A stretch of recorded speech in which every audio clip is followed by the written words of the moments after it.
welcome to the Dojo Talk Podcast. Please remove them shoes before entry. Sam Master is here, and you still have not taken off your shoes.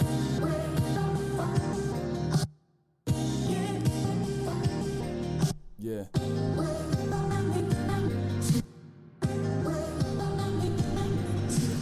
Living every day to define man's mission. Looking to the sky for divine transmission. Deaf man's vision makes the blind man listen. Eyes on the prize, this is blind ambition. Thank you. Welcome to another edition of the Dojo Talk Podcast. I'm your host, Serial Sensei. We are on episode number 172. As always, you can give this podcast a listen on SoundCloud, YouTube, Spotify, Apple Podcasts, Google Play, wherever you find your podcasts at. We should be there. Give us a look on social media at the Dojo Talk Podcast Facebook page, as well as the Instagram page. Send questions to dojotalkpodcast@yahoo.com. You can follow me on Twitter and Twitch at Serial Sensei, and you can follow my co-host on Twitter at GC Zeus. And speaking of my co-host, once again for another week, I'm joined with the Anti-Cool. What's going on, man? Not much. Just chilling. Happy Mother's Day, belated, I guess, to all you mothers out there who listen to the show. If you forgot and you're now listening to this later, past the day we recorded it, maybe call your mom. Yeah. Like, sorry, I forgot. This podcast I was listening to reminded me, so you should probably listen to it. There you go. Because they're pro moms. There we go. That's what we do out here. Happy Mother's Day to all the mothers out there. Hopefully you have a nice, relaxing day. As relaxing as one can have in current climate, Corona life, COVID-19 life, whatever you want to call it. But happy Mother's Day nonetheless. So back with another episode. I'm trying to figure out how I should start this, because I don't know if I want to do an announcement on the closing, or should I get these well, you know what? Let me get these, because I don't like doing these, but I want to acknowledge people. But a couple of rest in peace, I don't want to call them shout outs, but acknowledgements, I guess, would be in order. Rest in peace, Andre Harrell. If you don't know who Andre Harrell is, he is a gentleman who back in the day founded Uptown Records. He was part of a rap group back in the day called Dr. Jekyll and Mr. Hyde. Under Uptown Records, if you don't know Uptown Records, that included names not limited to Albie Shore, Mary J. Blige, Jodeci, Guy, Teddy Riley, Heavy D, I want to say, and the Boys. He was also the gentleman who discovered Diddy, who of course brought in Notorious B.I.G., so on and so forth. I won't do his whole, biography here, but he played a very, very, very, very integral part in music, to say the least. He passed away at the age, he was 59, and I want to say he had like heart problems or something like that. But rest in peace, man, Andre Harrell, legend in the music business. So rest in peace to him. Rest in peace to Don Shula, who was the all-time winningest NFL head coach. I don't know the amount of wins he had, but I don't have it pulled up in front of me. But he was the coach of the Miami Dolphins back in the day. He is the only coach, and that was the only team to ever have an undefeated season, which I want to say he capped off winning a Super Bowl against the Redskins. Don't quote me on that. I don't have it pulled up. But rest in peace to Don Shula. Rest in peace to Little Richard, who, as of this recording, I want to say passed yesterday. Legendary rock and roll pioneer, influenced everybody from the Beatles to Elton John to who else? Jimi Hendrix, James Brown, everybody. All your favorite musicians back in the day were influenced by that man somehow. You might not know it, but they were. So rest in peace to Little Richard. And lastly, rest in peace to Ahmaud Arbery, the gentleman in Georgia who was unfortunately murdered while he was outside just having a jog. Not really going to get into that right now because I don't want to sour my mood too much, but just wanted to acknowledge it. Kind of crazy that happened like back in like February, and where the gentlemen who like gunned him down are just now getting arrested some 3 months later. But yeah, so that was the thing that happened. So rest in peace to Ahmaud Arbery. That's all I got for the sad stuff. Just wanted to throw that out there. So moving on. Before we get started on this episode, sorry, it's gonna be a long intro, rambling soliloquy. But we joked last week about COVID-19 just kind of throwing off the schedule. Nobody knows. I don't know what we're doing with this podcast anymore, when I'm going to end it. But I have decided that this will still indeed end up being the last month, albeit it probably should have been ended right now. But, things happened, life happened. I was trying to just move on the fly and just kind of figure out how to move and figure things out. So the plan, you guys, just so you know ahead of time, as of course today in this episode, we will be talking about UFC 249. Next week, if schedules permit, we're going to try to get Joey on the podcast, and we'll half cover these two cards that are coming up this week also. So we have UFC Fight Night. I don't know what. But yeah, these are all in Florida, right? They're all taking place in the same spot. I assume so. Yeah, I think so. So we got one on the 13th. That is headlined by Anthony Smith and Glover Teixeira, and then another card a few days later on the 16th, headlined by Alistair Overeem and Walt Harris. So we'll briefly kind of cover those cards. We're not going to go too in depth. We'll briefly cover those cards, and then I don't know. It's going to be the last time we get to have Joey on. And shout out to Stokes. He probably won't be able to be on. He's got his own things going on, but wanted to give him a shout out. But after that, we'll recap the cards, and then we'll kind of we're just going to shoot from the hip, man. We're just going to have a little fun, just, last time all of us, maybe not the very last time, but probably the last time for a while of us all being able to be on the episode together. So we're going to recap some cards for a little bit, and then we're probably just going to kind of shoot the breeze. Just, we'll figure it out.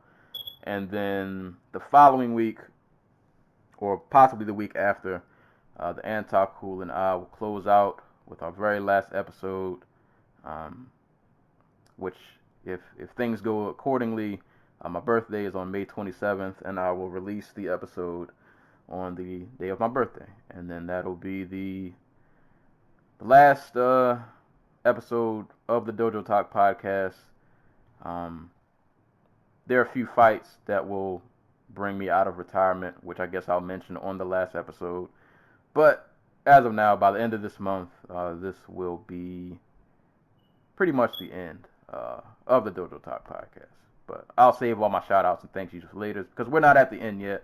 We still got things to cover and talk about and all that.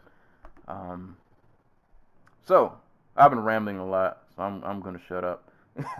So, to kick this whole thing off, if you have anything, Anti-Cool, what is on your mind for this week? So I have been kept busy by schoolwork and work for the past week or so. So I haven't really been mentally falling down the same quarantine hole everybody else has. So I don't really have any deep thoughts, but I am quite upset this morning because I opened this box of Quest protein bars that are supposed to have 4 in them, and there were only 3. And I was very upset. Outside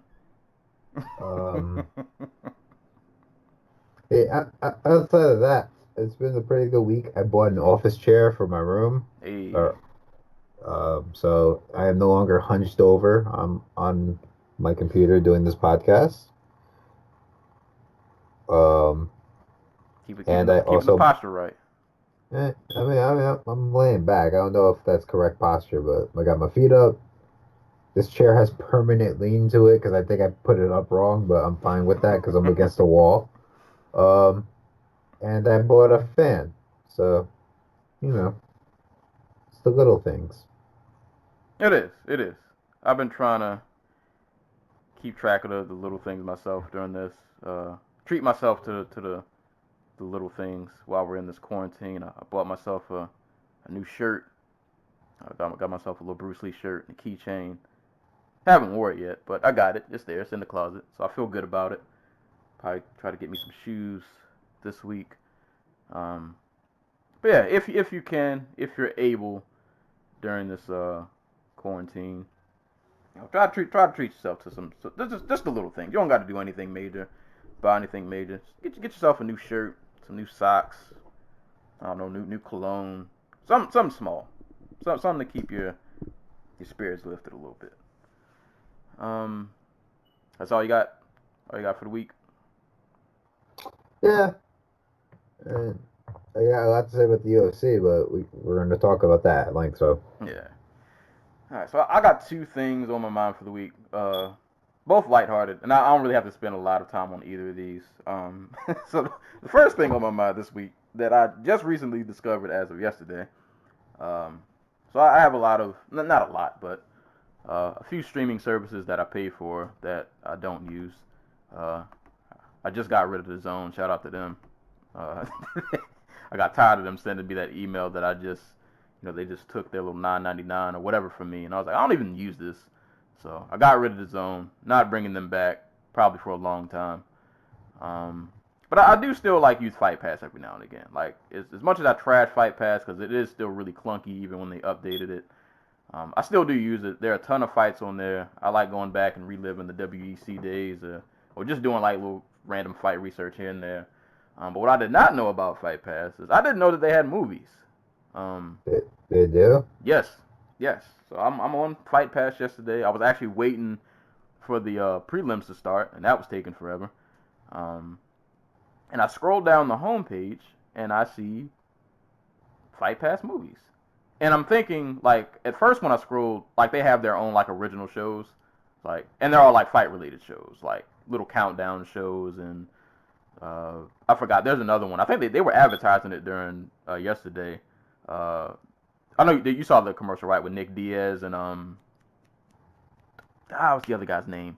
It's a guy that he fought way back when, and they did like a little animated drawing showing what happened when they fought in the cage, and then they both had to go to the hospital, and then I guess Nick Diaz fought him again at the hospital, and they like made like an animated drawing out of it. It's basically like a show just telling like MMA stories.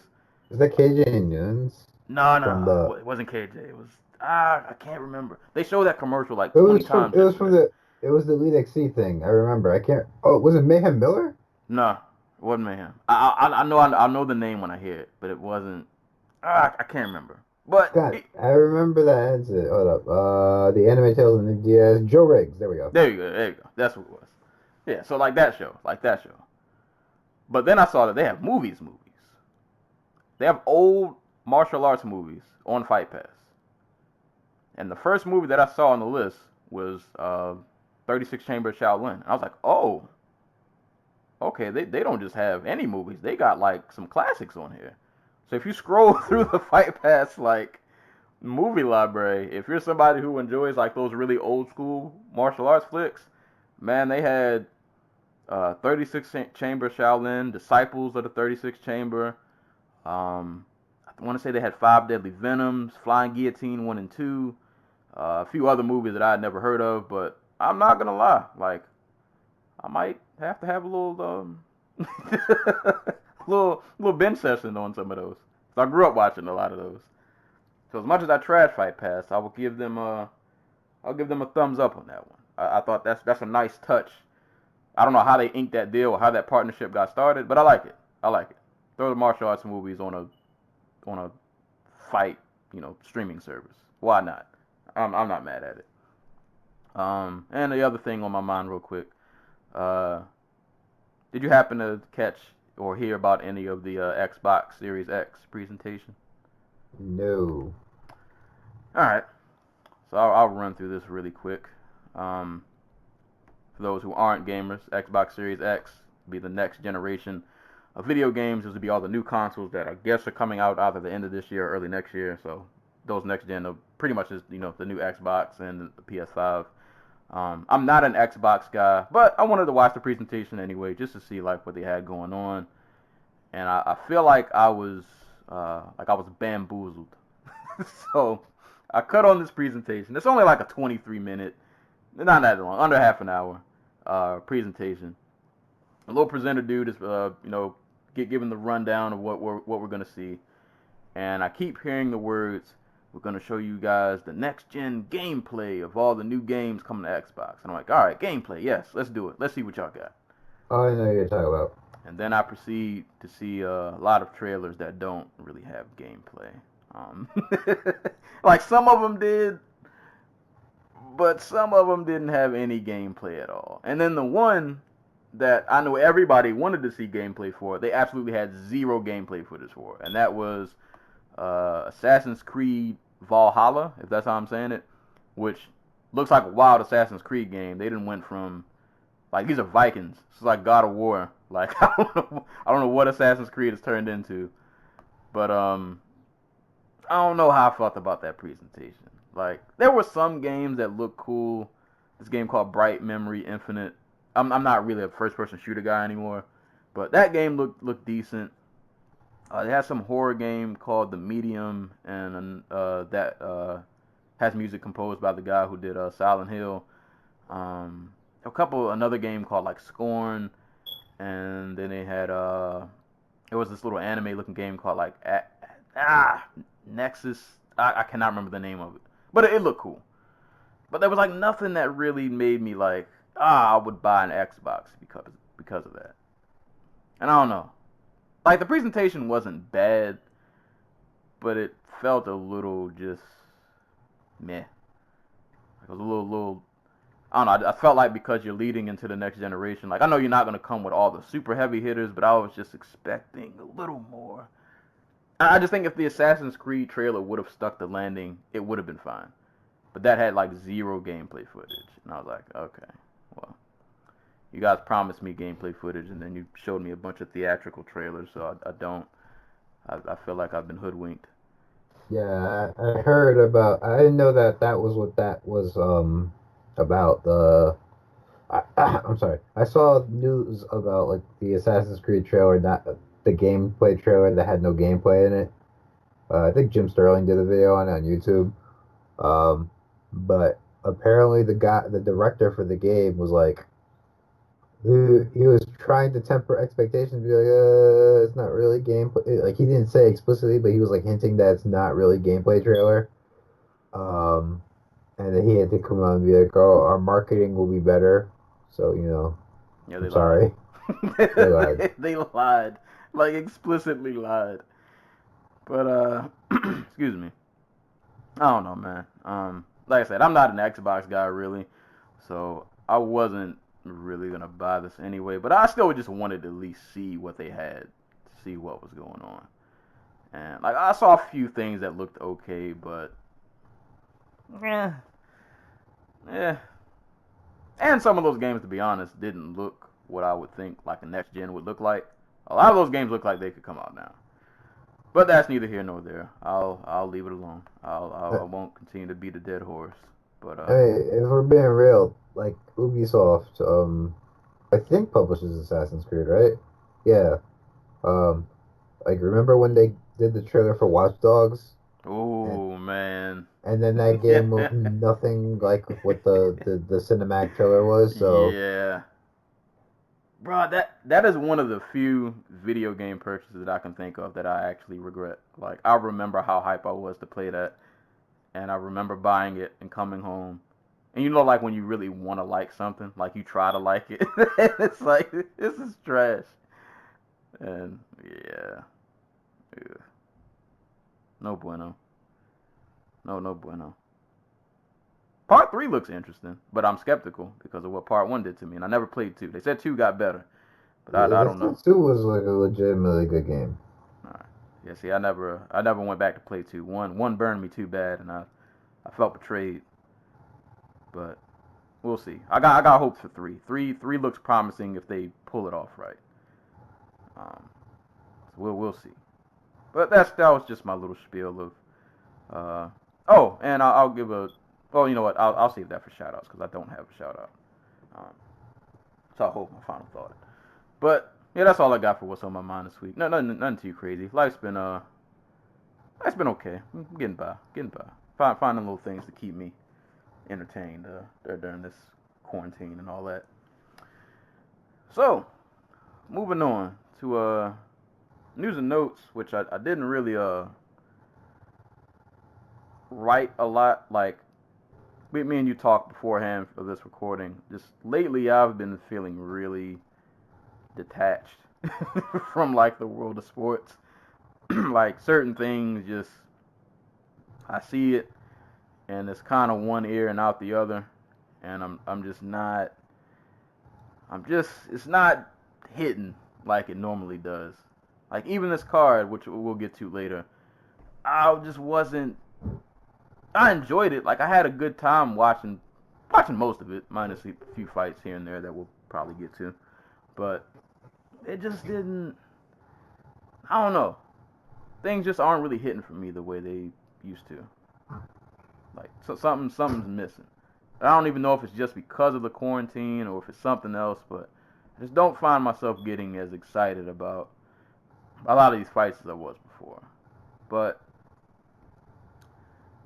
to keep it rolling, or did you want to head this off since we both talked about it for news and notes? The waiver situation. Yeah, so this was been a known thing for like a while now, that the UFC was gonna have fighters sign waivers in regards to fighting during this pandemic. I think it was Fight Opinion. I don't remember the dude's actual name, but that's what he is on Twitter, and his website. Really good dude about the business. If you want to know more about the business of MMA, he was talking about this weeks ago. Like, okay, the UFC is gonna run this card in Jacksonville. Are they gonna have them sign like worker waivers so that they can't get sued in case somebody catches it? And who's gonna be like subject to that? This, that, and the third. Are they gonna because that's the thing, like for independent contractors, like, and for like low end wage earners, like for example, Amazon AstroTurfs, will they pay employees or fake employees to go on Twitter and pretend to be like happy about working at Amazon? You know what I mean? So like this is like continuing in that trend. So the UFC had fighters sign waivers that basically penalized them for criticizing any part of the company's health and safety protocols during fight week.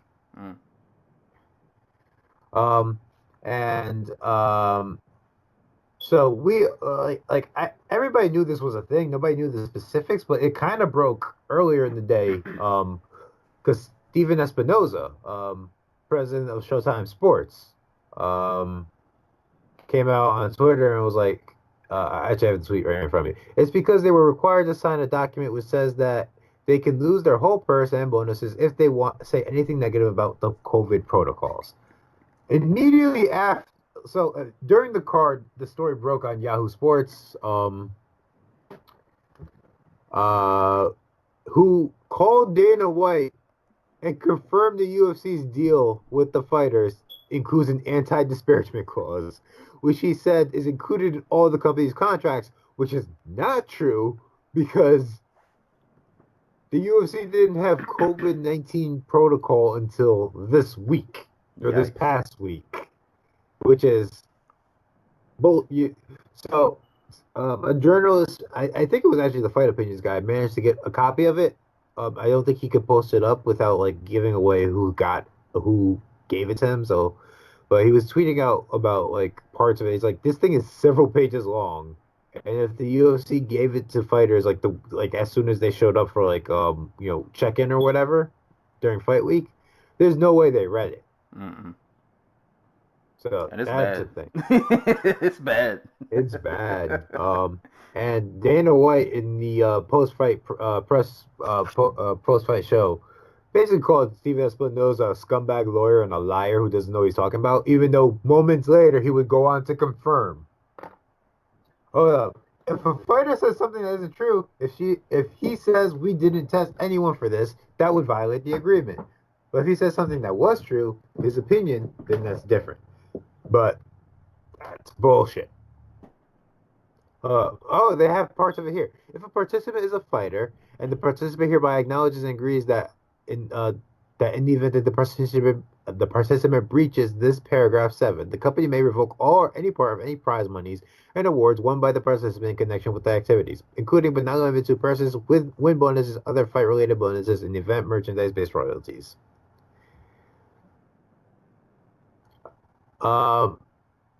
So. So, do you want to comment on this, or should we just use this to jump into the next topic? Well, let me real quick, just to further kind of jump on that. I'm just gonna read an excerpt real quick from this Buddy Elbow article, which, since the last time I saw it, got updated as of this morning. This is written by Anton Tabuena, if I'm saying that correct. So this is in regard to what we just talked about, the waiver. And it states, initially discussed by the New York Times and Yahoo Sports, the waiver, as the Antaku said, allows the UFC to revoke purses, win bonuses, and other fight-related bonuses and event-based merchandise royalties if any of the fighters criticize the promotion's precautions, whether relating to COVID-19 or otherwise. ESPN has also now followed up, revealing that those asked to sign the waivers aren't just fighters, according to the outlet. Participants, as defined and encompassed in the document, includes everyone involved in the fight card and including media in attendance. As the report notes, the waiver includes the assumption of risk for participants if they test positive for the coronavirus and releases the UFC from any responsibility in case of infection. Goes on to state a couple more about the clause of risk. So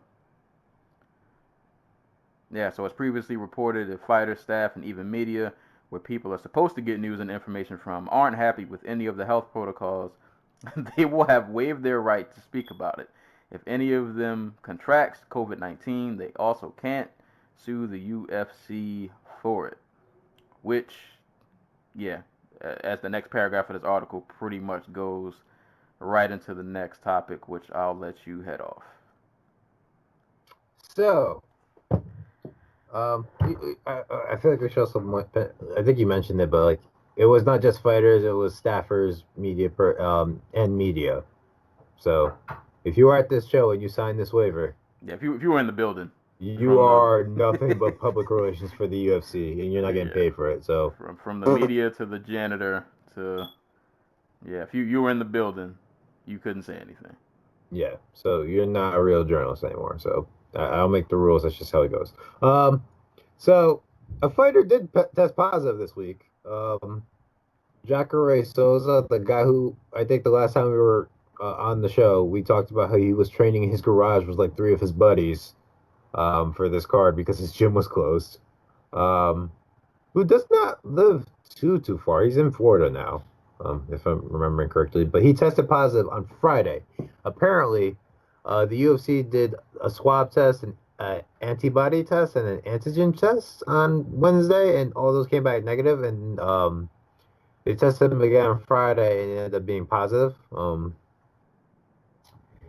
So Jacare showed up to Fight Week and immediately told the UFC that he had been in contact with somebody close in the family who had been, who had contracted COVID-19.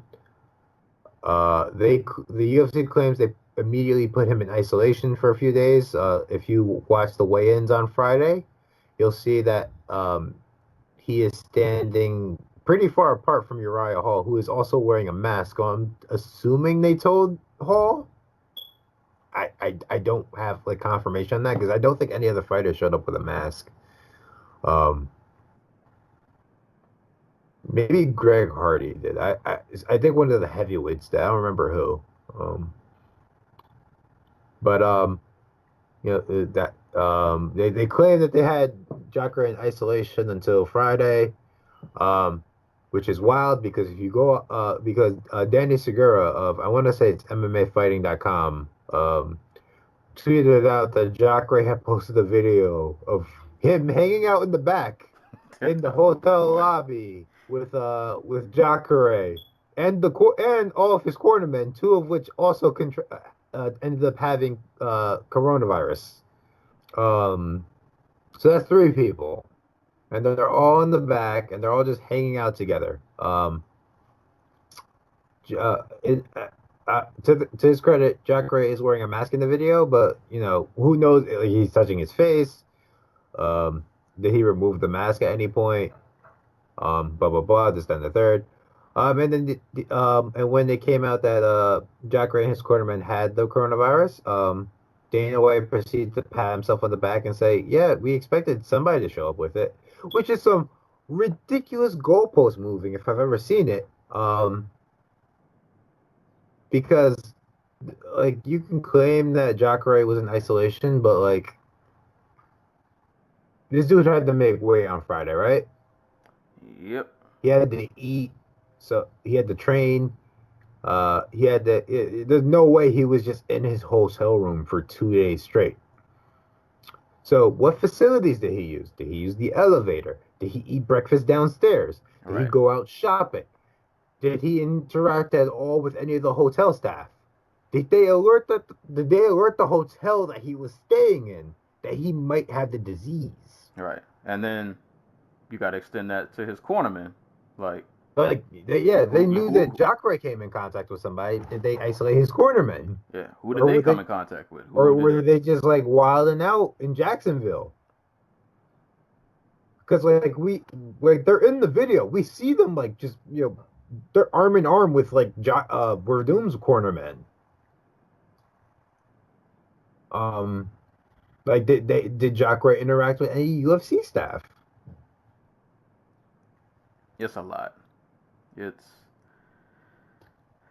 and I'm sorry to cut you off. If you go to Dana White's Twitter, talking about social distancing, he took a picture with the medical professionals who were doing the COVID testing, and nobody had a mask on. One woman had a mask on.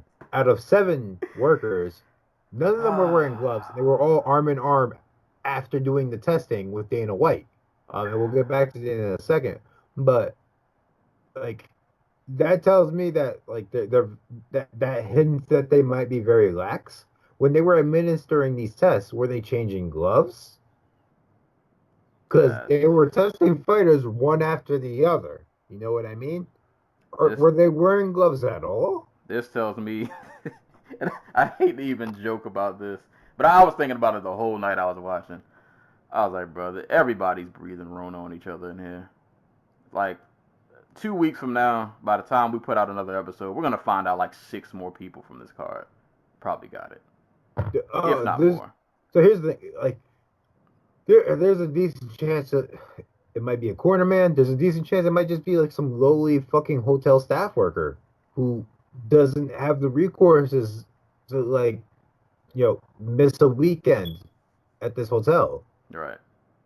Like, that was always my concern. Like, fighters, like, most of them should be fine. They're in ridiculous physical condition. They have access. Some of them, I'm assuming they'll have, if you're fighting on a UFC card, they're not going to, like, leave you in the dumps. They're going to fucking try to get you medical attention because that's just bad PR if they don't. I mean, I don't think the UFC cares about bad PR. Yeah, it's also possible the UFC doesn't give a fuck about bad PR. They just can put on a card in the middle of a fucking global pandemic where, in this country alone, 2,000 people are dying a day. But, what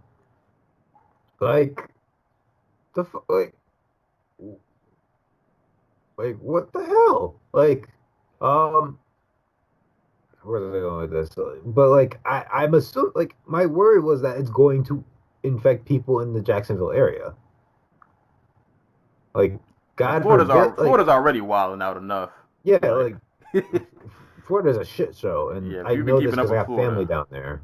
you've been keeping up with Florida. You already know. Even before this card came down there, they were already out of control.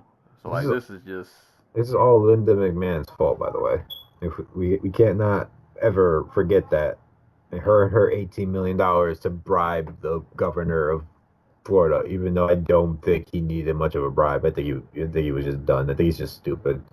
But you can also see Dana White during the weigh-ins just fist bumping every fighter, including Jacare, who was wearing gloves, but you still came into contact with him. Right. And then immediately went to hug Michelle Waterson, who immediately hugged Carla Esparza. Right.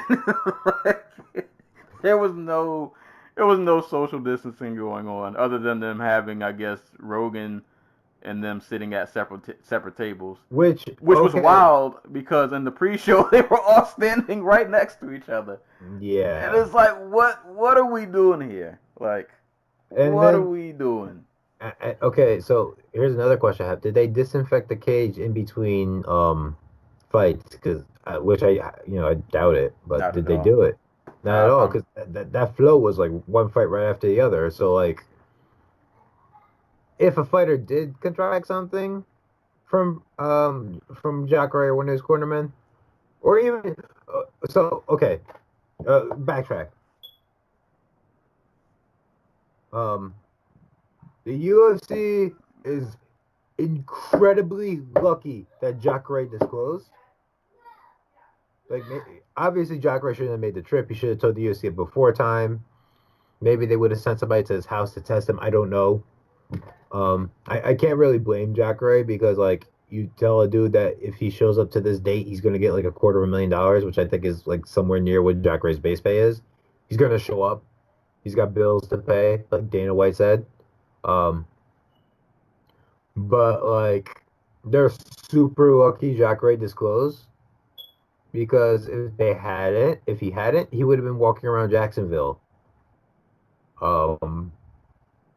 interacting with all types of different staff members and like I said, like I doubt he showed up to Jacksonville on like Tuesday or Wednesday when he rolled in like on weight. He had to go somewhere to exercise and lose the extra bit of weight. Get his food and stuff like that. So like, no, Lord knows if those places were disinfected. But like, we've seen fighters lie about like they fight with staph. They fight with like serious injuries. We've heard of fighters who've been like, yeah, I tore my ACL like 3 weeks ago. Right. And they still show up to fight. Fighters who fight on like PEDs and shit. Like, dudes don't like and. Mind you, like, for whatever reason, most MMA fighters are fucking stupid, and, like, they're like Paulo Costa or Sam Alvey, they're like, coronavirus is overhyped, it's not really a thing, like, they should really just open everything up, let everybody go outside, so, yeah, you have a confluence of people who are like, I really need the fight to make ends meet, or I'll fight anybody, anywhere, anytime, and this isn't a big deal. I don't have to report it. It's gonna be fine. It's just like, shit, this might be a bad thing. Having 20-something of these people show up, actually 70-something of these people show up to an event, where they have to travel to get there, because they're going to lie to make it to fight night.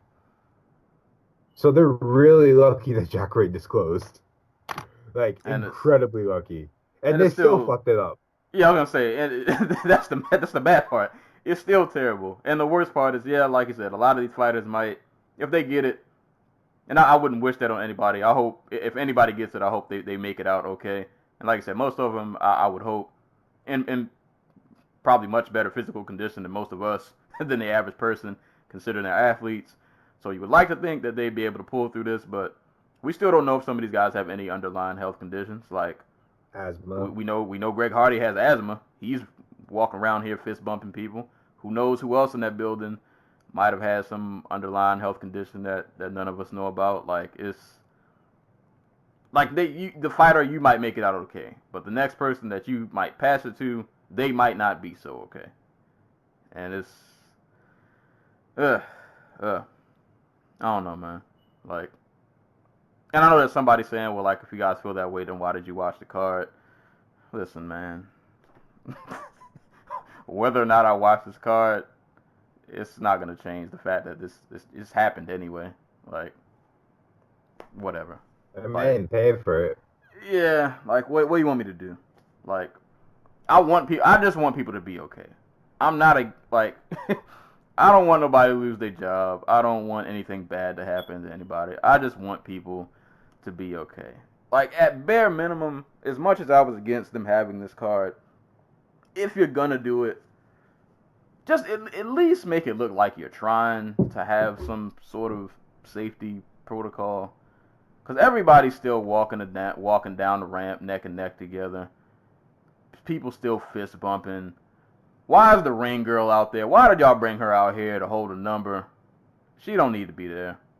Why is she risking her life just to walk out in some shoes and hold a number in between? Like what are we doing? Like, at least just make it look like you're trying. And it just looked kind of reckless. But I hope everybody's okay, man. Prayers to Jacare. I hope he's okay. I hope his cornermen are okay, and anybody else who they may have come in contact with. I just want to see, man, if we're gonna move toward this whole, we're trying to still put on fights and events, and this isn't just for MMA or UFC specifically, like all sports, because a lot of sports is talking about slowly starting to open back up and opening back up training facilities and all that stuff, I guess, little by little. But it's like, if we're gonna do this, we gotta at least be smart about it. We can't just willy-nilly just open stuff up and go back to the way we were doing things before. Like, we gotta have some strict protocols in order. Like, it can't be what we saw last night. It can't be that. I don't know if you guys are aware, like, I know, we excuse me, talked about this before we started recording. It feels like the world is slowly trying to open back up, but like the numbers aren't going down. Like, we're just kind of making this situation worse. At this rate, we're going to be on punishment until like December because people we just keep making it worse. And real quick, I don't want to harp on this for too long so we can actually get to the fights. But just one quick point to make about people who say, what was I seeing on social media? People say all kinds of wild stuff. Like, what's the difference between the UFC trying to hold a safe sporting event and you going to a crowded grocery store? You need groceries. Yeah, let's live. Yes, let's pump our brakes here, buddy. Yes, is going to the grocery store a risk when you go? Yes, it is. Because there are people in the grocery store who, I saw it the other day, people in the grocery store wearing their mask all kinds of ways, hanging from their nose, not wearing it properly. Is the grocery store a risk? Yes, it is. But you need food. Like, that is an essential thing. I need food. But to keep in context, for one, food is way more essential than any event, sporting event that needs to be held. Two, when I'm going to the grocery store, this is a simple point A to B trip. I'm getting in my car, I'm going to the grocery store, and I'm coming back home. There's no other stops. I'm not going to see anybody. I'm going to the store, I'm getting my food, I'm going back home. When you go to a fight, you gotta drive to the airport. You gotta fly or travel some kind of way. You gotta check into a hotel. You're around a bunch of people. Then you gotta go to the arena and the venue. That's more people. And then you gotta, you're in a lock. Like, you come in contact with so much. It's so much more of an unnecessary risk. At least with the grocery store, I'm going there and going back. I'm not going to touch hands and be around a whole bunch of people. I'm going to fulfill a necessity that I need to survive, and then I'm going back home. So, no, I'm sorry. That argument doesn't make sense. You don't need these fights. I need food. We need food. You need food. You need to eat. We all need to eat. We don't need to watch people this isn't a necessity. In a perfect world, which it should be, and this is a whole nother point, they should have just paid these dudes and just sent them home like Bellator did. Like, and again, the UFC can totally afford that. Like, yes, that's the other don't thing. Let Dana White bullshit about like, oh, the media is full of pussies. I got people depending on me. It's like, motherfucker, if you had people depending on you, you'd pay your fighters better so they could stay the fuck home. Yeah, like, bro, and if you're telling me that a $1 billion company can't afford to pay their fighters, somebody needs to get fired, because the money is looking real funny if you can't afford that and you bring in that much revenue. Somebody's checks are missing or something. Something's going wrong. Somebody gotta get fired then, if that's the real case.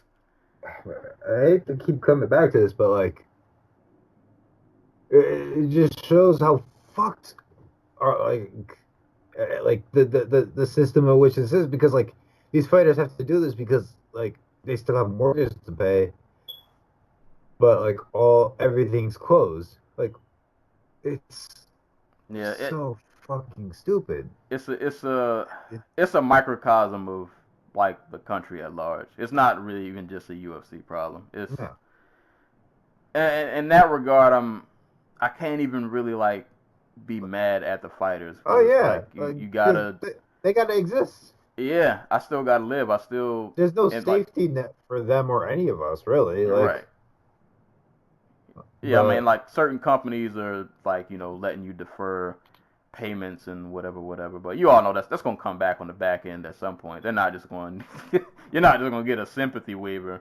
Like, they're gonna come back for that money at some point. And then you got, God forbid, you got a trash landlord. Like, it's a lot to deal with. It's a lot to deal with. So in that regard, I can't even be mad at the fighters, because people are just. We gotta work within the system that we're in, and the system's trash. If you haven't realized that by now, you're either really privileged or you're just not really paying attention. Like, Corona has really shown that this system is not built to handle a real stress. Yeah, like, think of how, like, and I don't want to harp on this. So this go into a whole nother topic, but just look at how fast everything crumbled. Like, Corona got here in what, February? February, and it really hit in March. Yeah, came around February, really hit in that first and second week of March, and not even a week after that, like, everything shut down that quick. And we're lucky, as bad as Corona is, we're lucky that this isn't some like a virus that's like more fatal, I guess. Like, I don't want to say this isn't a real pandemic, but you know what I'm talking about. Like, if it was like a movie thing, like if it was a virus that was just out here just dropping people, like there's a slim chance that you're gonna live. Like, ain't no, if you're healthy you'll be okay. Like, nah, the virus is really just wiping people out. Like, bro, we'd have been out of here. Like, everything crashed just that quick. But you know what? That's neither here nor there, man. I hope everybody's safe. I hope everybody on that card, from the fighters to the announcers to the workers to the people at the hotel to everybody who had anything to do with putting this together, I hope y'all are okay, and I hope your health stays intact. Man, that was kind of heavy. It's a fucking heavy ass subject. Yeah. It's why everybody's been like, so, well, not everybody, because again, like, and fuck all the MMA fans out there blaming the media for reporting the news. Like, what the hell is wrong with you people? I can't remember who posted it on Twitter, but they were saying, like, we always knew that MMA fans were trash, but like, this really, really kicked it up to another level, and we're realizing how trash a lot of these fans are. Like, same to people, same to fighters, same to, like, fuck Ben Askren, fuck the Italian dude, the Marvin Vittori, who was bitching about, like, I didn't know he said anything. I know Askren's been out here wilding out. Yeah, every time I see Askren, I might have to block him. He's getting a little he's getting a little much. A little much.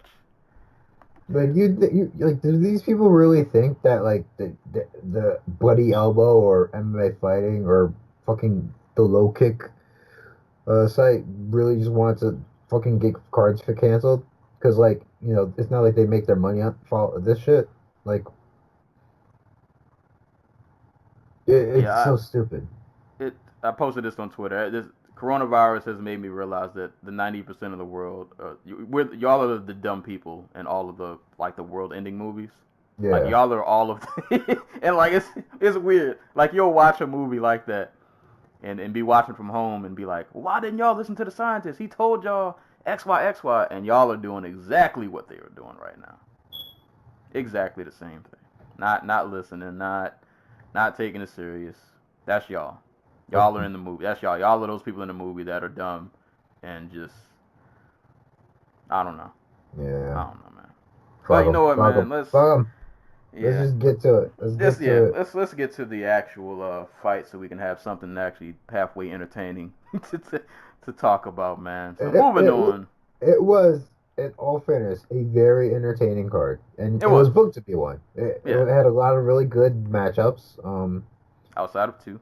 Outside of two, and one was good on paper, but like two and a quarter. Yeah. Yeah, one that was good on paper, but didn't, you know. Yeah, we'll get to it. Yeah, we'll get to it. But moving on, man, to the actual fights and fisticuffs that happened. UFC 249 went down in Jacksonville, Florida. This card went through a lot, a lot of switcheroos, and just a lot was going on. But what we ended up landing on was a card headlined by Justin Gaethje and Tony Ferguson for the interim lightweight title. Also had Henry Cejudo and Dominick Cruz for the bantamweight title. But we're going to start from the top. Justin Gaethje versus Tony Ferguson for the interim lightweight title. So we came on here, last week or week before, I don't remember, did our prediction episode. Mm-hmm. I'm gonna have to eat crow for a lot of these fights. Not a lot, but some of the main ones that I actually like was somewhat invested in, I got wrong. And that includes this main event. So in my prediction in the episode we did, I didn't have much of a rhyme or reason for picking Ferguson, other than I really need to see this Khabib fight, and I was like, you know what, Tony's gonna find a way to out crazy Gaethje, and let me be the first to tell you that did not happen. That did not happen at all. Justin Gaethje has slowly evolved from like a complete, like, just psychopath of a fighter to still being a psychopath, but he's now like a calculated psychopath, which is even more dangerous. Like, the man,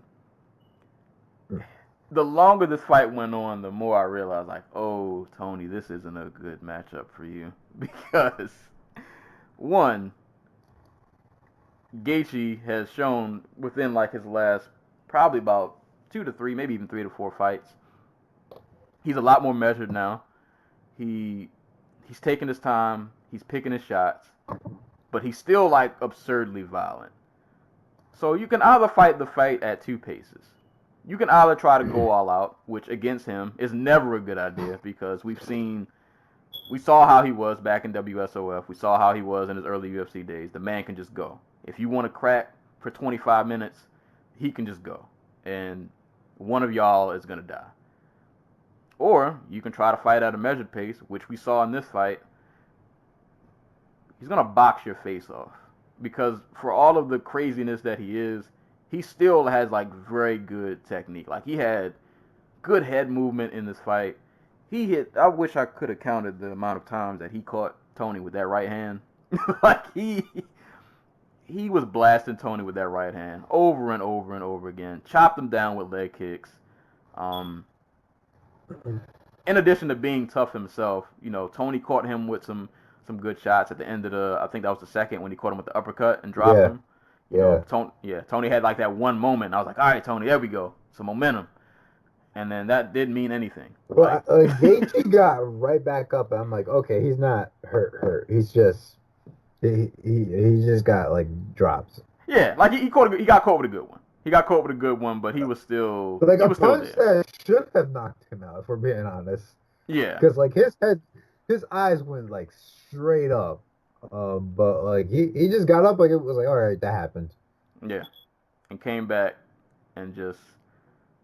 This is the first time I think Tony's met a guy who was just as wild as he is, and was just as tough as he was, and it was crazy watching Gaethje just put on this clinic. I'm like, bro, I mean, like, Tony isn't undefeated, so we've seen him lose fights before, but we've seen him lose one fight in the UFC before. Yeah, and even in that, like, you don't see him get just beat up like this. Right. Like he got pummeled. Like by the fourth round, he got cuts over and under like both eyes, and it's almost becoming uncomfortable to watch. Like on one hand, I'm applauding him because I'm like, dude, I don't know how he's still alive because he ate. Like I said, Gaethje, he was blasting Ferguson with that right hand over and over again. The left too, but I just happen to notice the right a lot more. And they said it on the broadcast. Any average man by now would have been done. They would have been perished and moved on to the shadow realm. Tony he took like 4 shots, maybe 5 in that fight that should have killed him, and he somehow was finding ways to survive. But he was just Gaethje put a clinic on him. It was wild to watch, man. He really put a clinic on him, and that finishing sequence, which was literally just a jab that started it off. Like Tony's face is completely just busted up, and Gaethje jabs him. And Ferguson he did like this just step back, like, oh, like what was that just hit me? And then he caught like another jab, and then Herb Dean stepped in like, all right, bro, you've had enough.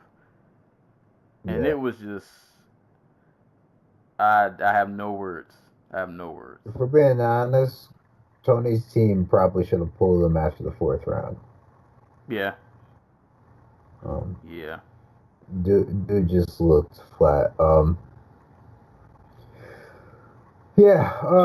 I picked Gaethje heading into this one, mostly because I trusted him more in a firefight, because we've seen Tony in basically every single one of his fights as of late, and that's become increasingly rare as injuries and have really sidelined him and have put them on the shelf. Like he's only fought once a year for the past like 4 or 5 years. I didn't trust Tony Ferguson at 36 to get up from a firefight with Justin Gaethje. Like I trusted Justin Gaethje more to get up than I did Tony. And I got completely wrong, because the plan was never to get into a firefight. We saw this in the Don Cerrone fight for Gaethje, where he was just like, oh, I'm being on the outside. I'm moving around a bit, and then I'm gonna jump in with some power shots. And he did less jumping in here and more countering. Like, he's always been a good counter puncher, but it was always like the type of countering where he's coming forward. He gets hit with like a 2. He slips underneath the hook and then counters back with like 3 or 4 shots. Like that's the type of countering I'm used to seeing from Justin Gaethje. Here it was like Tony Ferguson would throw a jab, and Gaethje would just he'd either parry it and counter with a hook, or duck under and counter with a hook, or like he like one of the things I've noticed, I've been watching a lot of videos, boxing videos about like hip movement, right? So like you slip punches and you throw punches from the hip. It's the same exact movement. You fold at the hip. If you want to get on the front foot, you fold your hip forward. If you want to get on your back foot, you fold your hip to the back, while turning your torso. And watching this card, there are a lot of fighters like who are really good strikers, who just do not slip to the outside, like to their front hip when their opponent throws across. So like, for example, we'll get to it later, but like Vicente Luque got caught multiple times trying to slip to the inside of a cross and just putting himself in harm's way. Gaethje was slipping to the outside of Ferguson's jab and cross and coming back with that left hook over and over and over again. It was really something. And like when he was throwing that overhand, like that chopping overhand that I think was in the third round where he just like had Ferguson on skates for a second, where he hit him right upside the temple. I was like, okay, that the fight's over. Yeah, he did like a little. He did like a little jig. Yeah, it wasn't like a stanky leg, but it was like a like a worm. Like it was. Yeah. It like the fight should have stopped right there. Like, Yeah. all right, he's out of here. And the leg kicks, he was kicking Ferguson from a range where Ferguson just was not able to touch him. So like, you're taking this like, and credit to Ferguson, he didn't look gassed in this fight despite getting his ass beat. But like you could tell that spring in his step, that same like extra gear that he had when it came time to turn it up on Barboza after dropping the first 2 rounds, like it just wasn't there. And part of that was the leg kicks. I also think part of it was Ferguson's like 38 years old or 36 years old, but like again, injuries and massive time off and all the wars, because like every Ferguson fight's a war, even the ones he wins. Donald Cerrone, Pettis, Barbosa. The Kevin Lee fight less so, but like, you know. But yeah, that's the. I'm trying to think. That's the best 5-round performance at lightweight, like for the title since like RDA. I guess you can say like that. Like to me, that was on par with like what McGregor did to Alvarez. Yeah, because if it wasn't for Tony's just sheer toughness, he would have died. Like he should have been out of there by like. That shouldn't have lasted that long. It just the longer the fight, just his highlight reel just kept going up. It's like, all right, you're gonna keep fighting, so I guess I just gotta keep. And it's wild, like he never got rattled. Like Tony's the kind of guy you hit him with 2,000 punches, and somehow in like round 3 he's still in your face. Never got rattled, never lost composure, never broke away from the game plan. Yeah. Like, dude he went in there and really showed out. Hey, that's one of the things Gaethje, like, that's one of the things Gaethje always had. Like, when he was getting in firefights with, like, Luis Palomino and Michael Johnson, like, that he cannot be shaken. Like, he is, like, the real worry, and Whitman addressed it, and it was like one of the most like poignant parts of the fight where like Whitman's like, take 10% off your shots. You know what happens? He's like you're trying to kill him. You're trying to kill him. Like, you know what happens when you got stopped the last 2 times you tried to do that, or the last time you tried to do it, and then fucking Gaethje's like, yeah, twice. And he's like he's having the time of his life, but he's also like, yeah, no, I've lost. Like, yeah. It's such a fucking wild ass mindset to have, like, that confidence to learn from your mistakes and to completely switch your game. But like, Whitman's an amazing coach, and Gaethje's just like one of the most mentally tough dudes that's ever been in the sport. Shout outs to Whitman for being able to reel a guy like that in. Yeah. Like, because I know that probably started off rough. Like, I know day one he started working with him. He was like, oh my God, this guy. He's been his coach his whole career. But I'm saying, like, he was even like that, like, back then. Like, the man, like, I'm wondering, like, what did those first couple of training camps way back then looked like, bro, how do I get this man? He has all the talent in the world, but he is just out of his mind. And I just need to just reel him in just a little bit.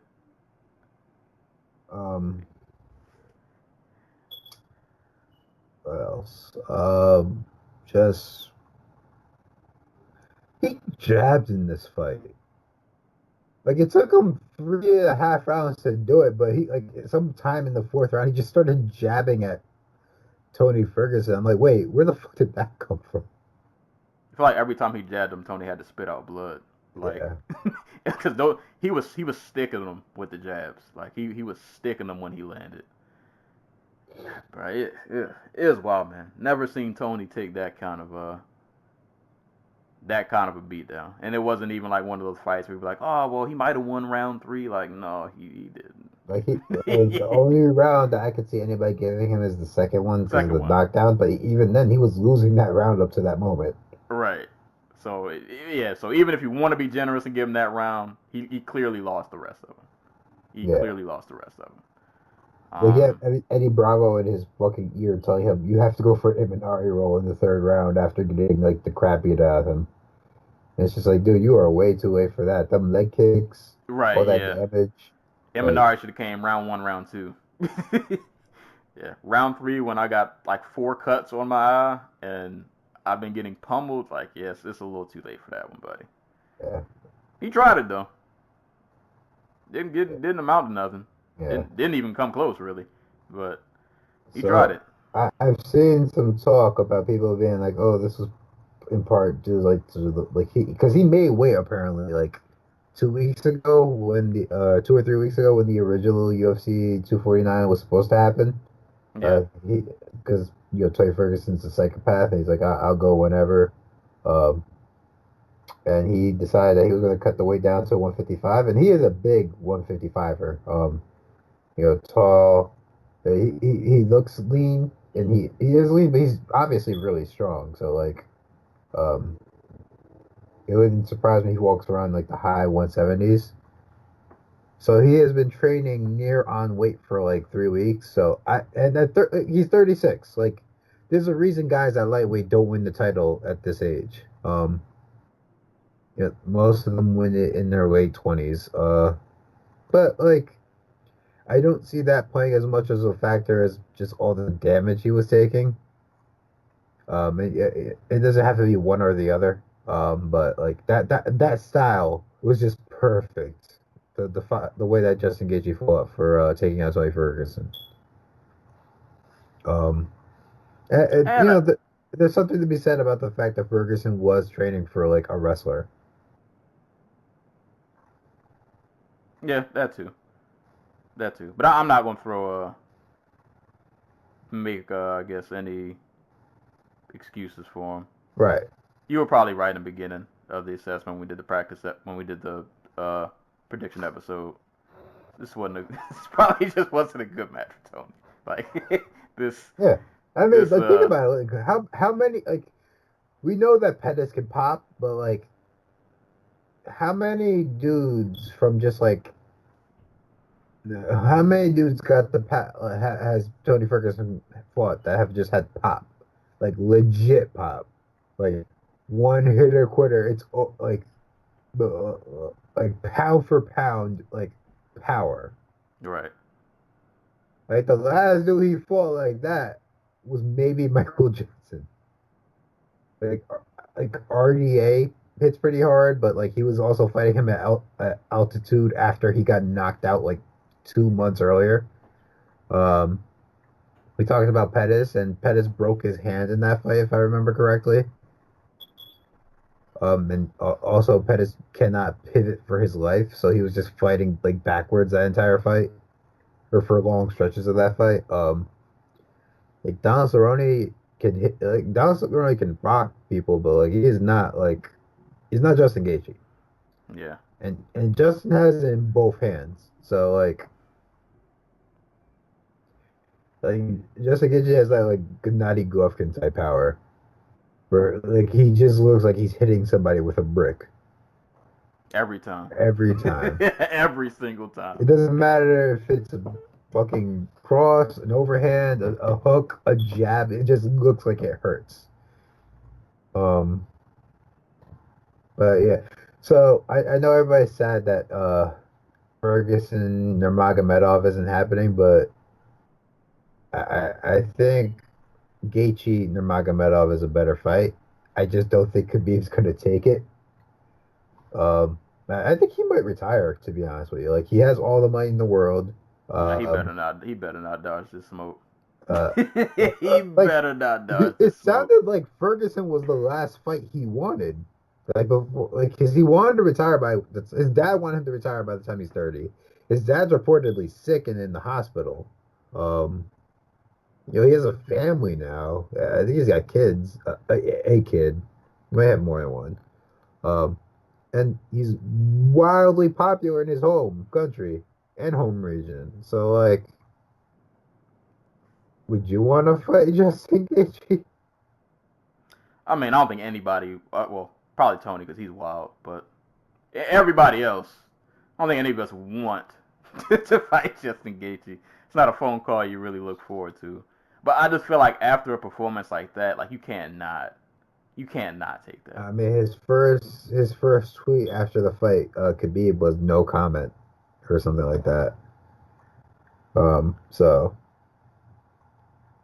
Now I do get that, and eventually this will probably change at some point. But travel restrictions, all that going on right now. So that also plays a part in like when we may even end up seeing this fight because he probably won't be able to leave the country for a while. So who knows how that'll work out. But I feel like you got to fight. If you can't do the Tony fight because he lost, you got to do the Gaethje fight. If you want to leave after that, then all right, I'll let you go. I think I've been saying for like the longest time that I think Gaethje and Alvarez were better fights for Khabib than Ferguson.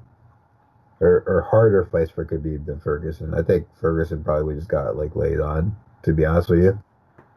But see, I like the Ferguson fight because he's wild, and he will do crazy stuff off of his back.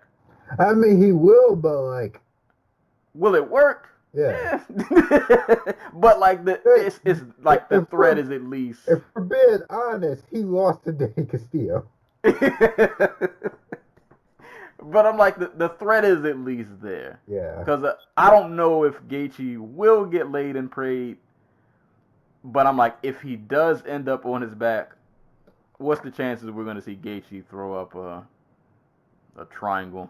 Like, for me, the thing that like beyond Gaethje's wrestling credentials, he just refuses to go back to the cage, and that's where like 80% of Khabib's takedowns take place. Takedowns there come from, yeah. If he can keep it in just open space and not get crowded against the cage. Yeah, it could be a really, really interesting fight. Yeah. Could definitely be an interesting fight. And like Tony, they both kind of had the same thing where like they just don't go away. So I don't see, even if let's say Khabib round one somehow like takes him down and holds him down, I don't see Gaethje faltering or like losing confidence over the fight. Like he's still gonna keep going. And if Khabib does retire, I will say the Poirier rematch, McGregor. Shit, there was somebody else I wanted to see him fight. One second.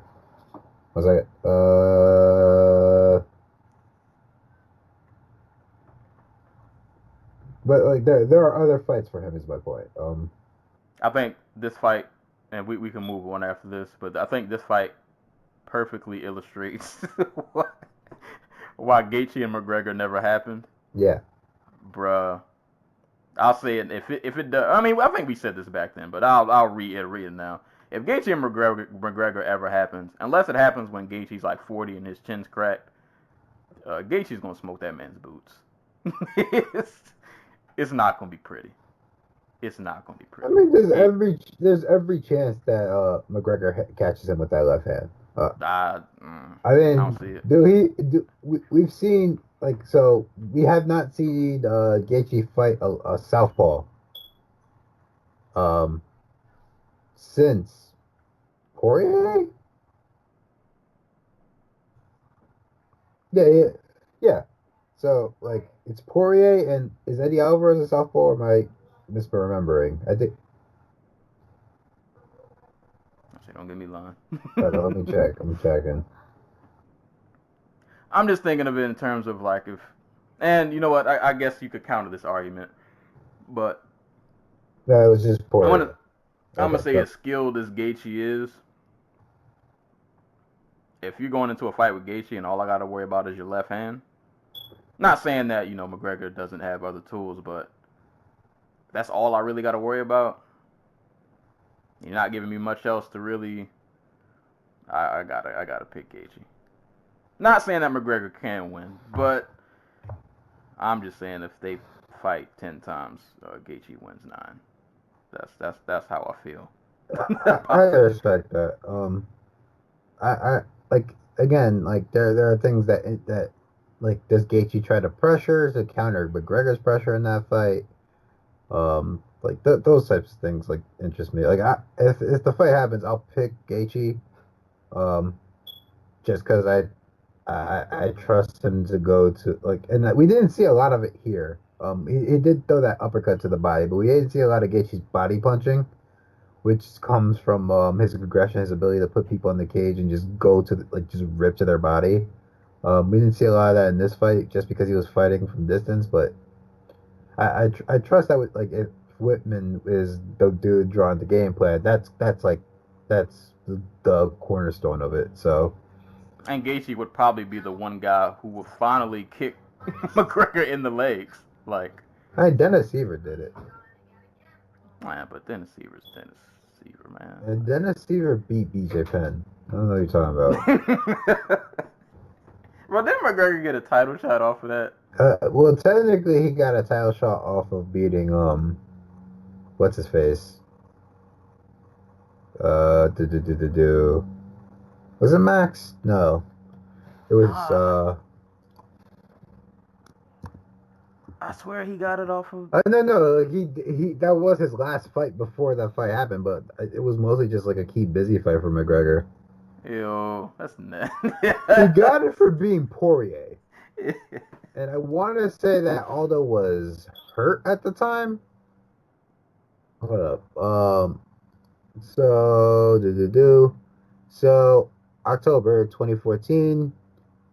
Yeah. So Aldo was coming off that fight against Chad Mendes, the rematch. Oh no, you know what? He fought Mendez after the Seaver fight. I forgot. No, that was after that. That fight was supposed to be Jose Aldo. Okay, yeah. All right, okay. I'll take it back. So he technically did get it for he technically got it for being Dustin Poirier. But McGregor had literally, like, a month later, Aldo fought Mendez in, like, the most warrious war that's ever been warred at featherweight.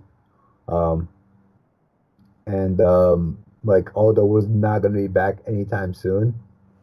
So McGregor was like, fuck it. They got this big Super Bowl card, or playoff card, because that was the I think that was one of the first like ALDS games, or not. Well, not whatever the fuck they call the football semifinals before the Super Bowl. And yeah, you're talking about AFC NFC Championship. Yeah, and they put it on FX. So they were like, okay, we got this big weekend of, like, sports, and we need a big fight for that weekend. So they're just like, fuck it, we're going to name McGregor to do it, and we'll put it in Boston. All right. Yeah, it's fine. I forgot the Mendes fight happened afterward. Yeah. But that Tennessee fight's still stupid, though. But yeah, I don't know how Gaethje reacts like a southpaw like McGregor. I think it'd be a tremendous fight. I think McGregor would do something I wanted Tony to do more in this fight, which is just a kick to the body, because, like, he had trouble landing on that jab. Like, when he did, he busted open Gaethje's lip, but, like, Gaethje was just countering the shit out of that jab a lot. Like, he would roll underneath it and then come over the top with the overhand right.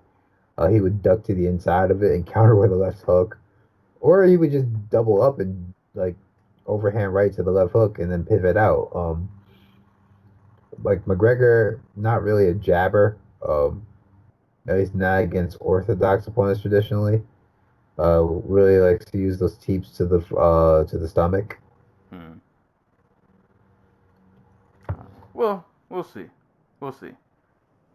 Either way, good fights to be had for Gaethje in the future. Hopefully he gets the title fight, but we'll see how it all unfolds. But congrats to Justin Gaethje, your new interim lightweight champion. He didn't accept the belt. He said he wants the real one. I feel you. I ain't mad at it. But amazing performance from Justin Gaethje. Moving on, co-main event. Bantamweight champion Henry Cejudo against Dominick Cruz. I believe we both picked Cejudo in this fight, but we were both intrigued just to see if somehow Cruz could find a way to pull this off. So, like, theoretically, Cruz should be a tough matchup for Cejudo. I say theoretically because, like, last night we just saw Cejudo just kick the shit off his legs for, like, 6 minutes. I was like, oh, yeah, no, this is what I imagined an Aldo fight would look like for Cruz.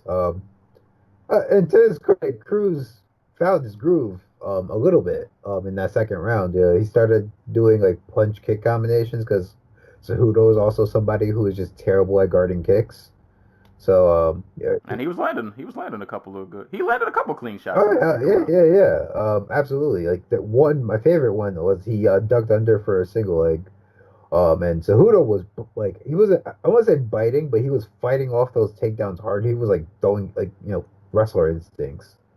Dude is an immovable rock when it comes to wrestling. So he was guarding against those takedowns hard. So he would duck down, and Cruz would come back up with a punch, and he landed like a really nice left hook. I want to say it was one of the last strikes he landed before he ended up getting knocked out. I feel like he did that a couple times. Like, he was literally, I don't even think he really wanted the takedown. No. Like, he was doing it just to get in close. Yeah. He, to his credit, when he could get Cejudo to come forward and, like, try to engage in, like, a pocket fight, like, just a straight up boxing match, he was landing more times than Cejudo was. Like, it was close, but that's where his success was coming from.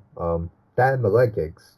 The problem is, and I find it really funny, that the headbutt happened. And I know some people said that was Cejudo's fault. I think that's just what happens when you got a guy like Cruz who, bounces around so much, all these weird angles. Like, he's always ducking down and shit. So, like, that duck down that Cruz did was the same duck down that got him killed. Yeah. I thought when they clash heads, I was like, well, I'm surprised that didn't KO Cruz, because Cejudo that boy got a noggin. Yeah, that boy got a noggin on him, man. I know people were like saying like, oh, fuck Cejudo for all the headbutts and whatever, because there were more than one, but like Cejudo's like way shorter than Cruz. And when he commits on those punches, like, he really commits and he moves his head out of the way for counterfire. But like Cruz also like has like exaggerated head movement on his punches. So like that was just bound to happen, especially when Cruz switches stances as often as he does. But it was a good fight up to the stoppage. It was a better Cruz than I expected. But the the finish was basically in line with what I thought was gonna happen. Cruz would duck down, and Cejudo, being as quick and as reactive as he is, would just like hit him with something. Yeah, I was depending that at some point during this fight, Cejudo would just get his timing down, and because of just how fast he is, he'll be able to catch Cruz or something. I didn't think it was gonna be a knee, but I was like, he's gonna get the timing down at some point, and he's gonna crack him with something. This fight just reminds me how amazing Demetrius Johnson is.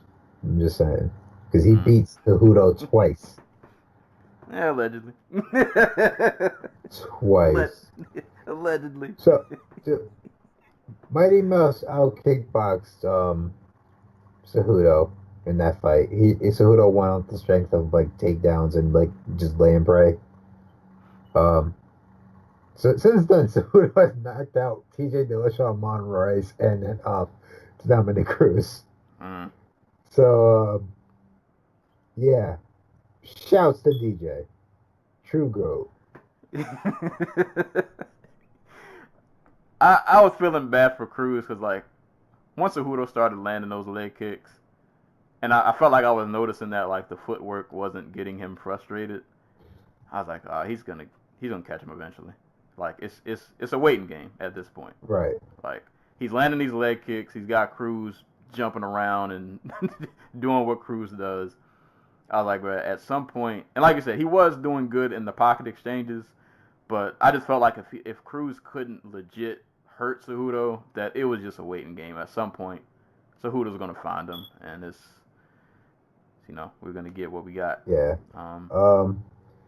It's amazing how many different approaches that Cejudo has, because we've seen him just go straight up pure fucking stalker, like aggressive pressure fighter, like against DJ and against Muhammad Rice and TJ Dillashaw. But like against like guys like Hilson Hayes and Dominick Cruz, he's just been like, okay, I'll be patient. He did a little bit more pressure here than he did against Hayes, but he was patient. Just like I wouldn't even say he was pressuring so much as he was just following Cruz around, just kicking the shit out of him. Like when he did pressure, that's when I think Cruz was having his most success. But yeah, no, that was some just like really good fighting from Cejudo. That he's got a crazy resume. Dude, yeah, like it. Right. Like, his resume is looking kind of wild now. Like, dude, like going back to fucking Jussier Formiga, who is an amazing win to have on your resume. Like, dude has just been solid. Like, hold up, let me. And we've legit like seen him evolve. Like, I was thinking like right after he caught Cruz with that knee and he won. I remember us recording, a few years back in Cejudo's earlier fights, and we were like, I hope he just takes this serious, like, cause like back when he was like missing weight, and it seemed like he just wasn't all the way focused, like he just wasn't all the way there. Like I remember we sat here after God, what fight was it? No, I think it was on Tumblr actually. Like we talked about it a little bit. Like after he beat like Chico Camus, and we were both like everybody was just like, dude, like he doesn't seem to be getting better. He just seems to be really good at this one thing, which is just because his main form of taking people down is literally just to truck them, and nobody can stop him because he's so fast and so fucking strong. Truck them, get in, get a single leg, and lay in their guard. Right.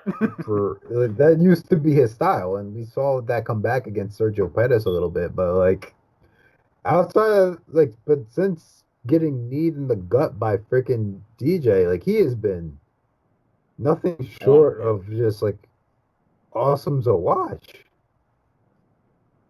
Yeah, minus the cringe and all that, the man he's a stud.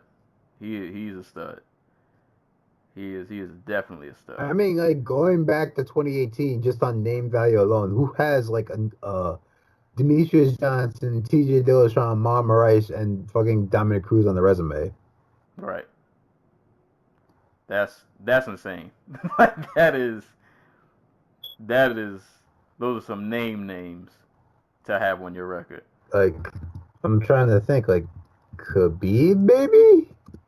Volkanovski, Aldo, Holloway, Mendez, like Khabib, even Khabib only has like Conor and Poirier, and nothing against either one of those fighters. It's just like the lack of got volume. Some all-time greats. Yeah, some all-time greats under his belt, and he did them like back to back to back to back. Dude has wins over the best two bantamweights ever, arguably. Yep.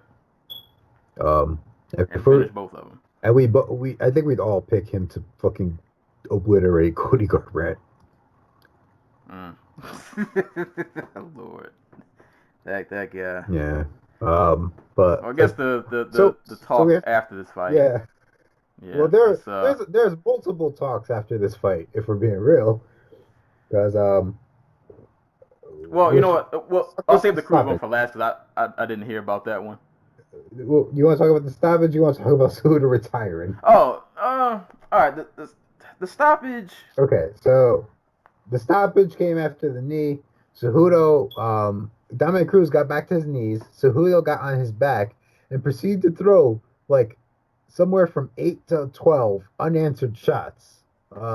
Cruz was trying to crawl himself to the cage so he can get his base. And the referees hopped in as Cruz was putting his foot up. So to me, I didn't think it was a controversial stoppage. If it was me in that position, I think I would have let Cruz fight out the round because there was only 2 seconds left in it. I don't think it was Keith Peterson who made the call, I believe. I don't think Keith Peterson realized that Cruz was like getting to his base, but at the same time, like you're eating unanswered shots. Um, like there's no such thing as a contextless like stoppage. Like I'm sure Keith Peterson realized, okay, Dominick Cruz hasn't fought in 3.5 years. Um, the last time he did fought, he got his ass handed to him like really badly. He's 35. Like Henry Cejudo has obliterated. Like I'm sure all these things were, if not consciously, were like subconsciously in like Peterson's mind. And he's just like, yeah, so like he's just eating like a dozen shots to the side of the head, and he's still on the ground. I think I'm gonna just call it. You know what I mean? To me, it was in the same. Like I thought he should have let it go, but it was one of those things. To me, it was like a timing thing. It was like at the time that he stepped in, it was looking bad. And then like a split second later, you notice like, oh, he was actually trying to get up. Yeah. And it was kind of like he was just kind of caught. It was just, and at least I'll give the ref credit that he didn't hesitate. Like when he decided to step in, he stepped in. But it was like just right at the time he stepped in. If he would have waited like a split second more, he probably would have just let it keep going. But at the very moment he decided to step in, it did look bad. But it was. I wish we could have got another round because I think Cruz could have went another round. But if I'm being honest, and I know you can't really predict these things because the fight game is crazy. You never know what can really happen. I feel like the inevitable was coming anyway, if I'm being honest. Though I would have at least liked to see it play out. But I guess that's the only reason like I'm not too salty about the stoppage because I feel like I think eventually we might have gotten to this point again. And I don't know. It's like if you're a Cruz fan, I feel for you. I feel for you. That's not the way you want to see your guy go out. You don't want to see the guy with the Dominick Cruz throw pillow, fucking knock him out in such a Right. yeah, Devastating. like devastating Like and like 50-50 stoppage or whatever. Yeah. You know? And especially considering that even though like Cruz, even though he has been away for a while, it's not like Cruz has a history of getting knocked out or taking like a ton of punishment. Like he's not that kind of guy. So you almost feel like he should kind of get the benefit of the doubt. But it just. But again, 3 years. 3 years. Just like I said, literally the time that Peterson decided to step in. Like I feel you if you're angry. I definitely feel you. It's kind of one of them things where I guess it is what it is. If Cejudo was way less cringy, this wouldn't be an issue. I'm just saying. Yeah. It sucks, man. I feel for Cruz because, like you said, he did look a lot better than I thought he would, and he was starting to kind of like find his groove in that second round. So I don't know. Like, had we got a third round, maybe things could have gotten more interesting, or maybe we would have ended up getting the same result. I guess we'll never know now. But But so Did it? before we move on to Cejudo retiring, Dominick Cruz was not happy about the stoppage, obviously. And he had some shit to say about Keith Peterson at the post-fight show because I know they interviewed him in the cage. I don't remember what he said.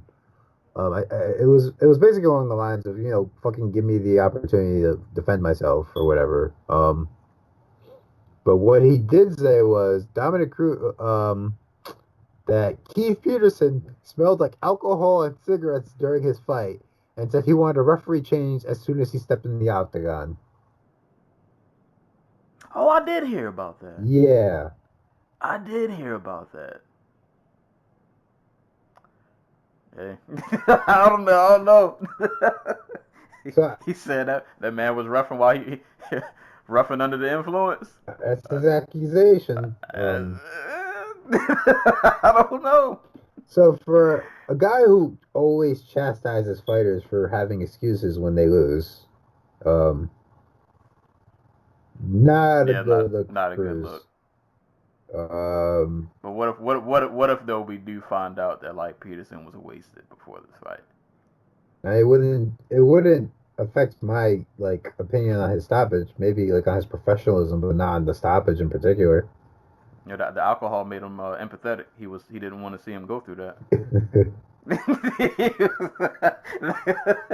Maybe he's like one of them sad junks. Like, bro, like I don't want to see you. I don't want to see you like this, man. Like, oh man, that'd have been wild if he really was drunk and he started like hugging Cruz after the fight. Like, I ain't want to see you go through that, man. I ain't. You're a good guy. Oh man, MMA circus. Yeah. Speaking of circus, Henry Cejudo retired. Allegedly. Allegedly. Apparently, Henry Cejudo has been upset about his contract.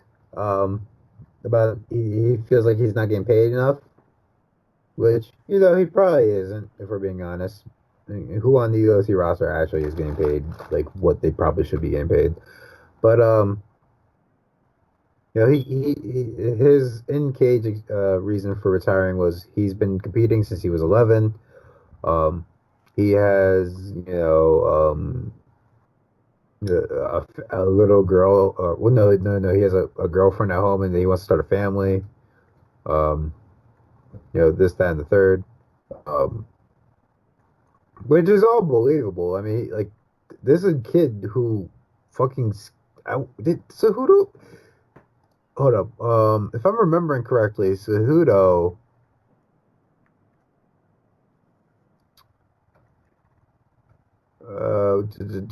New Mexico, 2 years. Cejudo never slept on his bed. Like the man hasn't stopped. Like. Yeah, no. So, dude's wrestling career. He's been he was wrestling nationally with like the U.S. wrestling team when he was in high school, like full time. He lived in Colorado Springs as a teenager. Like this dude's life has been nothing but competition. Yeah.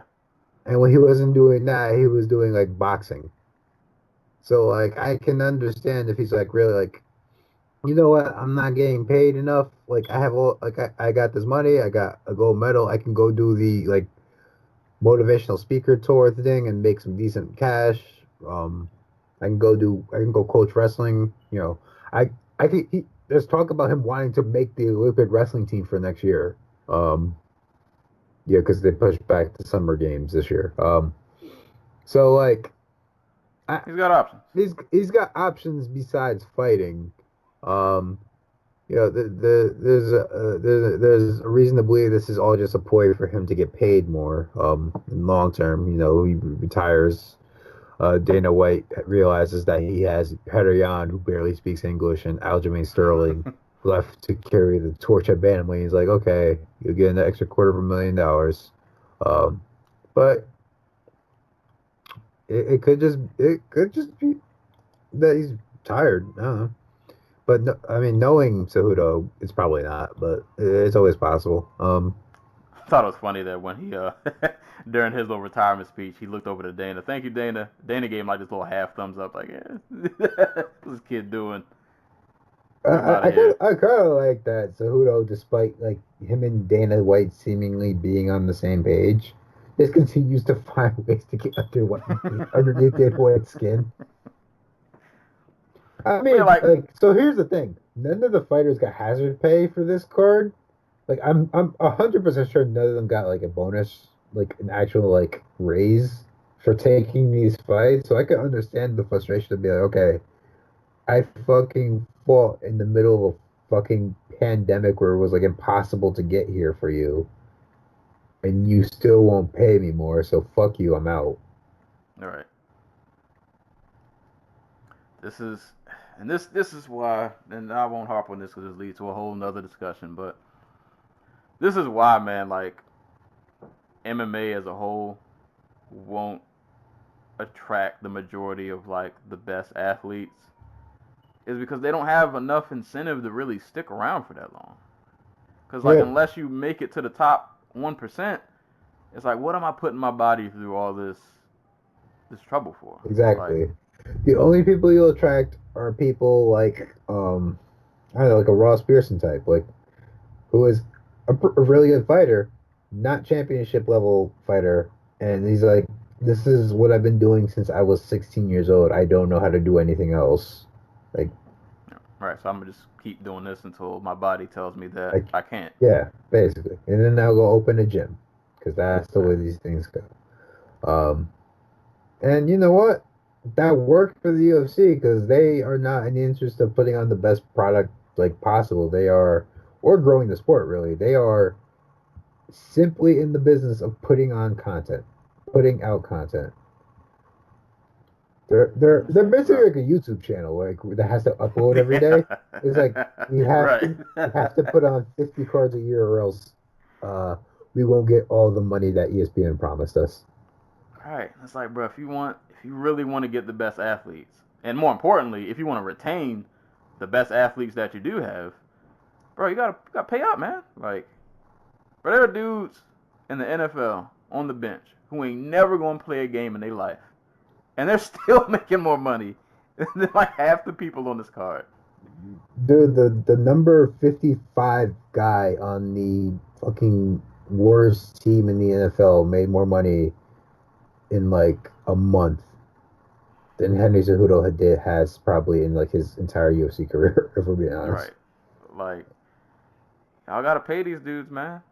Like, and like I said, all cringe aside, gold medalist, 2 division champ. Like, get that man his money. I know a lot of people don't like him. He a little weird, He calls but out people who are old and decrepit, you're right. which is a valid criticism.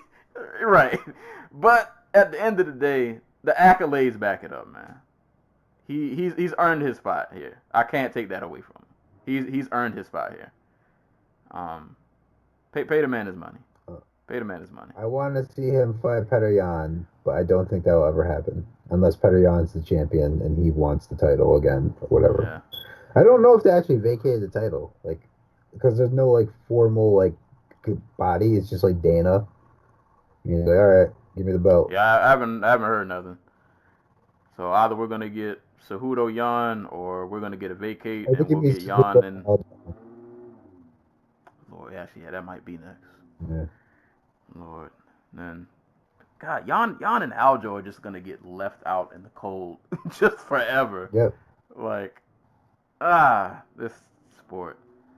I feel like it's another reason why I'm sort of like I feel so detached from this sometimes. Like, bro, this just isn't even real. Like, it's like, what am I even watching anymore? Dude, like I've long since given up on like the UFC titles meaning anything. They're a promotional tool. Yeah, Basically. I mean, all titles are promotional tools, but like like it's on the whim of the matchmaker and Dana White, you know. Right. So like I'm over that. I just want to see like high class fighters fight one another. Give me interesting matchups, and I'll be happy. We'll see. Moving on. Next fight, we don't got to spend too much time on this one because it lasted all of 20 seconds. Heavyweights. It's not a UFC pay-per-view if there are no heavyweights. There were 4 heavyweights on this one for some reason. Yeah. Well, maybe yeah. But Francis Ngannou, Jairzinho Rozenstruik. The funny thing about this fight to me was it starts off with Rozenstruik throwing a couple leg kicks, and then Ngannou just blitzes him. And it's funny because the first 4 punches of that blitz he missed. Yep. The right hand missed, the left that followed missed, the downward right missed, and then he caught him with a left and just cleaned him. And that was that. I think we both picked Ngannou. Yeah. I'm pretty sure if I remember. Yeah, Rozenstruik, I get it. You got this little roll going, but you were losing 90% of the overeem fight. And albeit he does have ridiculous power, you're talking about Francis Ngannou, Who also has ridiculous power and ridiculous reflexes. right? So it just anything can happen at heavyweight, but this ain't the guy that you want to come out and just try to throw hands with. He is going to kill you.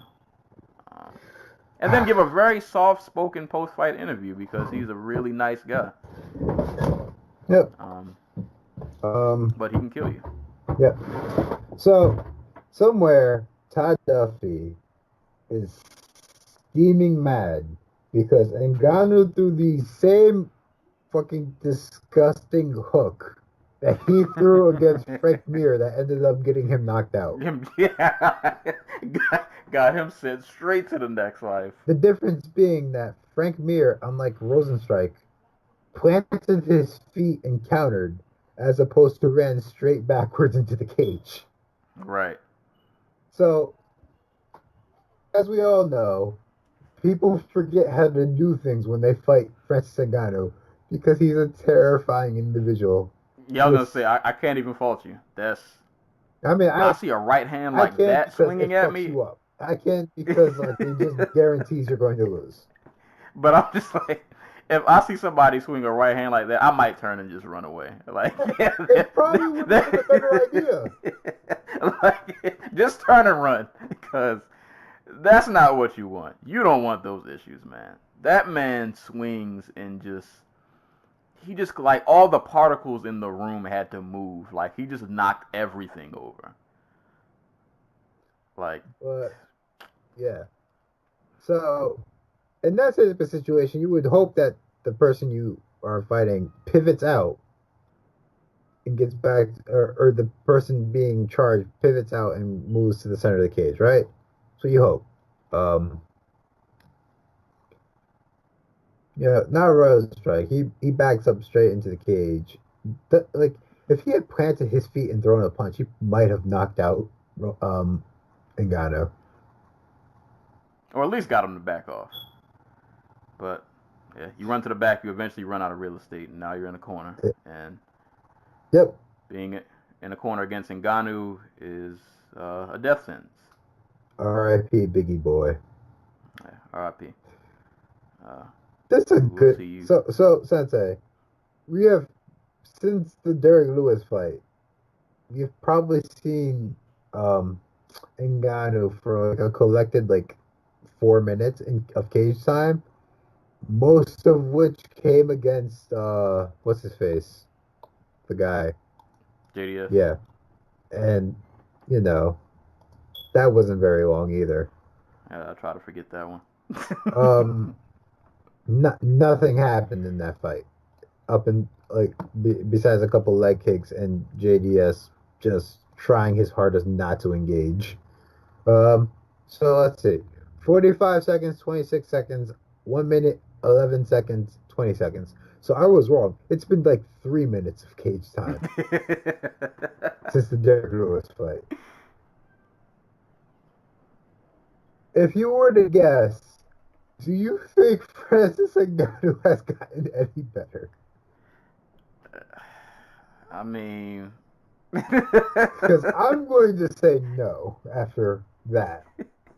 The thing is, I feel like we can't judge until we see him go well, no, the JDS went. Did I go 2 rounds? No.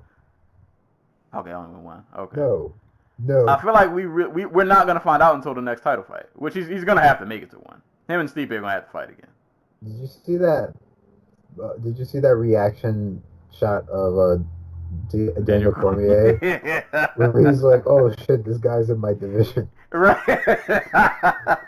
So that's a terrible. So like, I would have retired on air. Yeah, I think I said it before. Like, I think if Stipe's eyes are good and like his like, I think he's still a tough matchup for Ngannou. I'm not sure where I fall on the spectrum of like, will he win a rematch with Ngannou, because like he's been knocked out and he was in that fucking fight with DC last time where like he just kept eating punches to the face. Right. If he did that against Ngannou, he'd die. But he'd probably wrestle more, so who knows. But I think he'd absolutely fucking like the shit up out of DC. Like, just absolute, like, left hook, lift him off the ground, punch him into another dimension. I think DC would just try to hold him against the cage. I don't think that would work. Yeah, I'm saying, I don't know if it'll work, but I think that's going to be the plan. Like, I'm going to just try to get in close. He's going to wing one of these wild punches. I'm going to duck under, and I'm going to just hold him against the cage. Because DC does not shoot like Stipe shoots. Stipe can, like he'll turn feints into, like, double legs and, like, run you off your feet. DC is like, he's very much a I have to pick you up and slam you down type of wrestler who has a bad back. So bad that he sneezed once and threw it out right before a fight with Derek Lewis. Like, I don't imagine that fight going well for him. Bro, and there's coming to the realization that Ngannou is in your division and y'all are probably like one rank away from each other.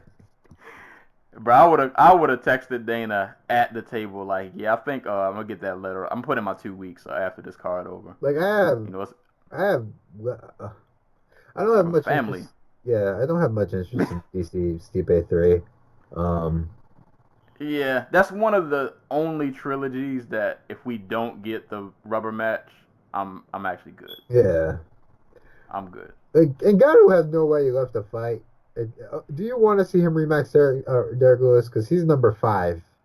Nah, we good on that. we good on that. Because the only other option is to have him fight Volkov, and I'd feel bad for Volkov because Volkov's last fight was Greg Hardy. Yeah, I would like to see Volkov get a chance at a title fight, so I don't want somebody to murder him before he. I mean, if Walt Harris ices Overeem, we'll probably get. Like, here's another thing that we didn't mention in the news and notes segment. Dana White threatening to fucking strip first responder Stipe Miocic of his title. Wow. Yeah. Oh, I didn't really read into it. Yeah, I forgot because Stipe is a firefighter. Yep. He's also a paramedic, if I remember correctly. Talk about a great PR move. Yep.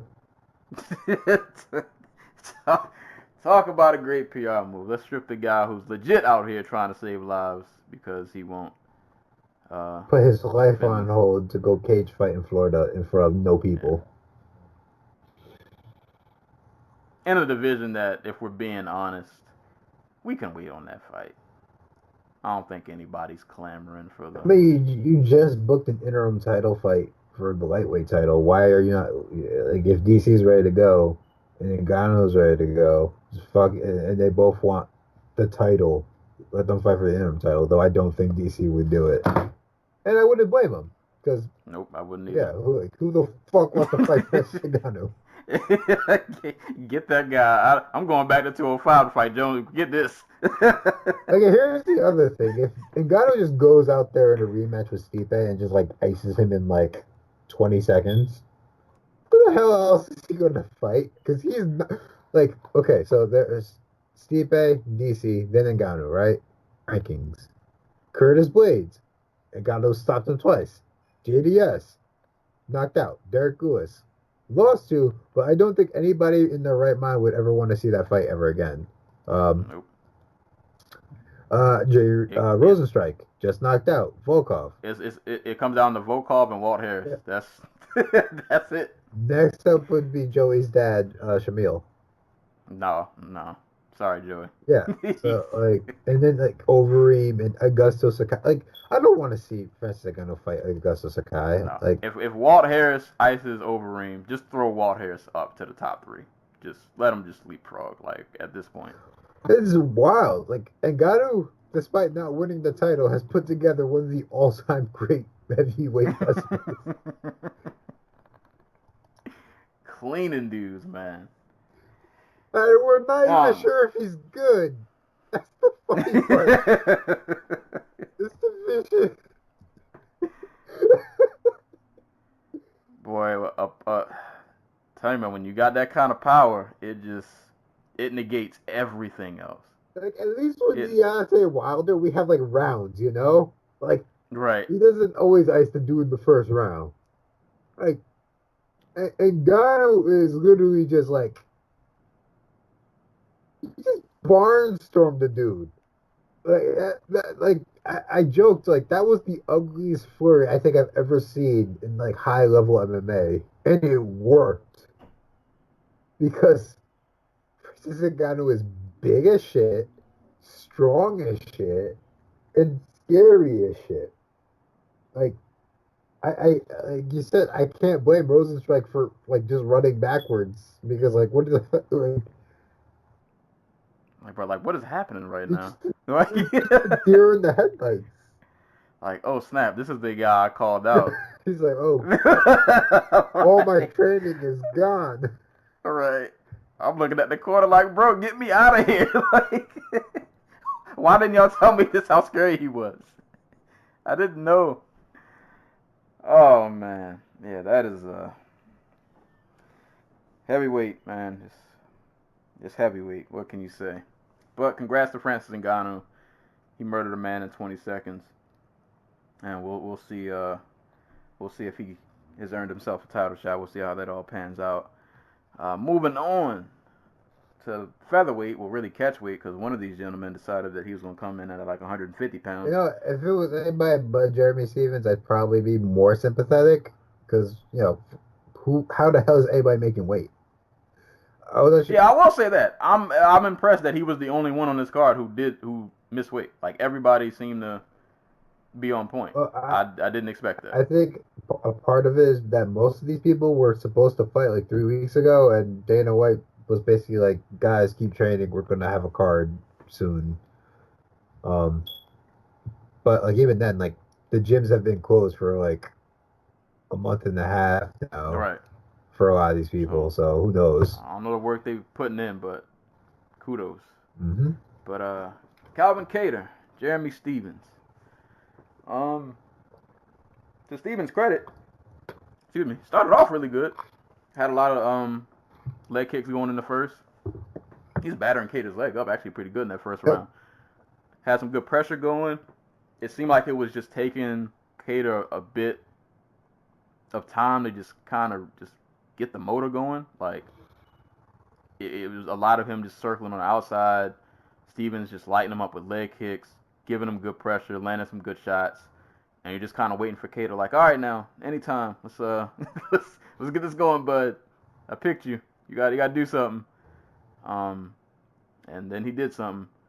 I feel like he started to get momentum. I think towards the end of that first, he started to finally throw some combinations. And boy, when Kattar decides to throw a 3-piece or a 4-piece, is it just a beautiful thing to watch? It just looks so clean, just looks so perfect when he does it. But Stevens did good that first round. He did really good the first round. Second round starts. Kattar kind of, he starts to kind of get the motor going a little bit. He's starting to return fire a bit more. I can't remember at what moment. It was at one moment in that second round where he threw a 4-piece, and I think he had backed Stevens up to the cage. It was all right, here we go. The fight started now. Now we're here. And then not too long after that, when he KO'd Stevens, I didn't even realize what had happened. I didn't see the elbow. I just looked up, and Stevens was just dying. And then he got elbowed again. And then he was so slow to get up. I was like, bro, what did he even get hit with? Like, and then I saw the replay. I was like, oh, he destroyed his entire life with a step-in elbow and just boom, like wrecked the man's life. Just destroyed all that progress that Stevens had made and made it mean nothing.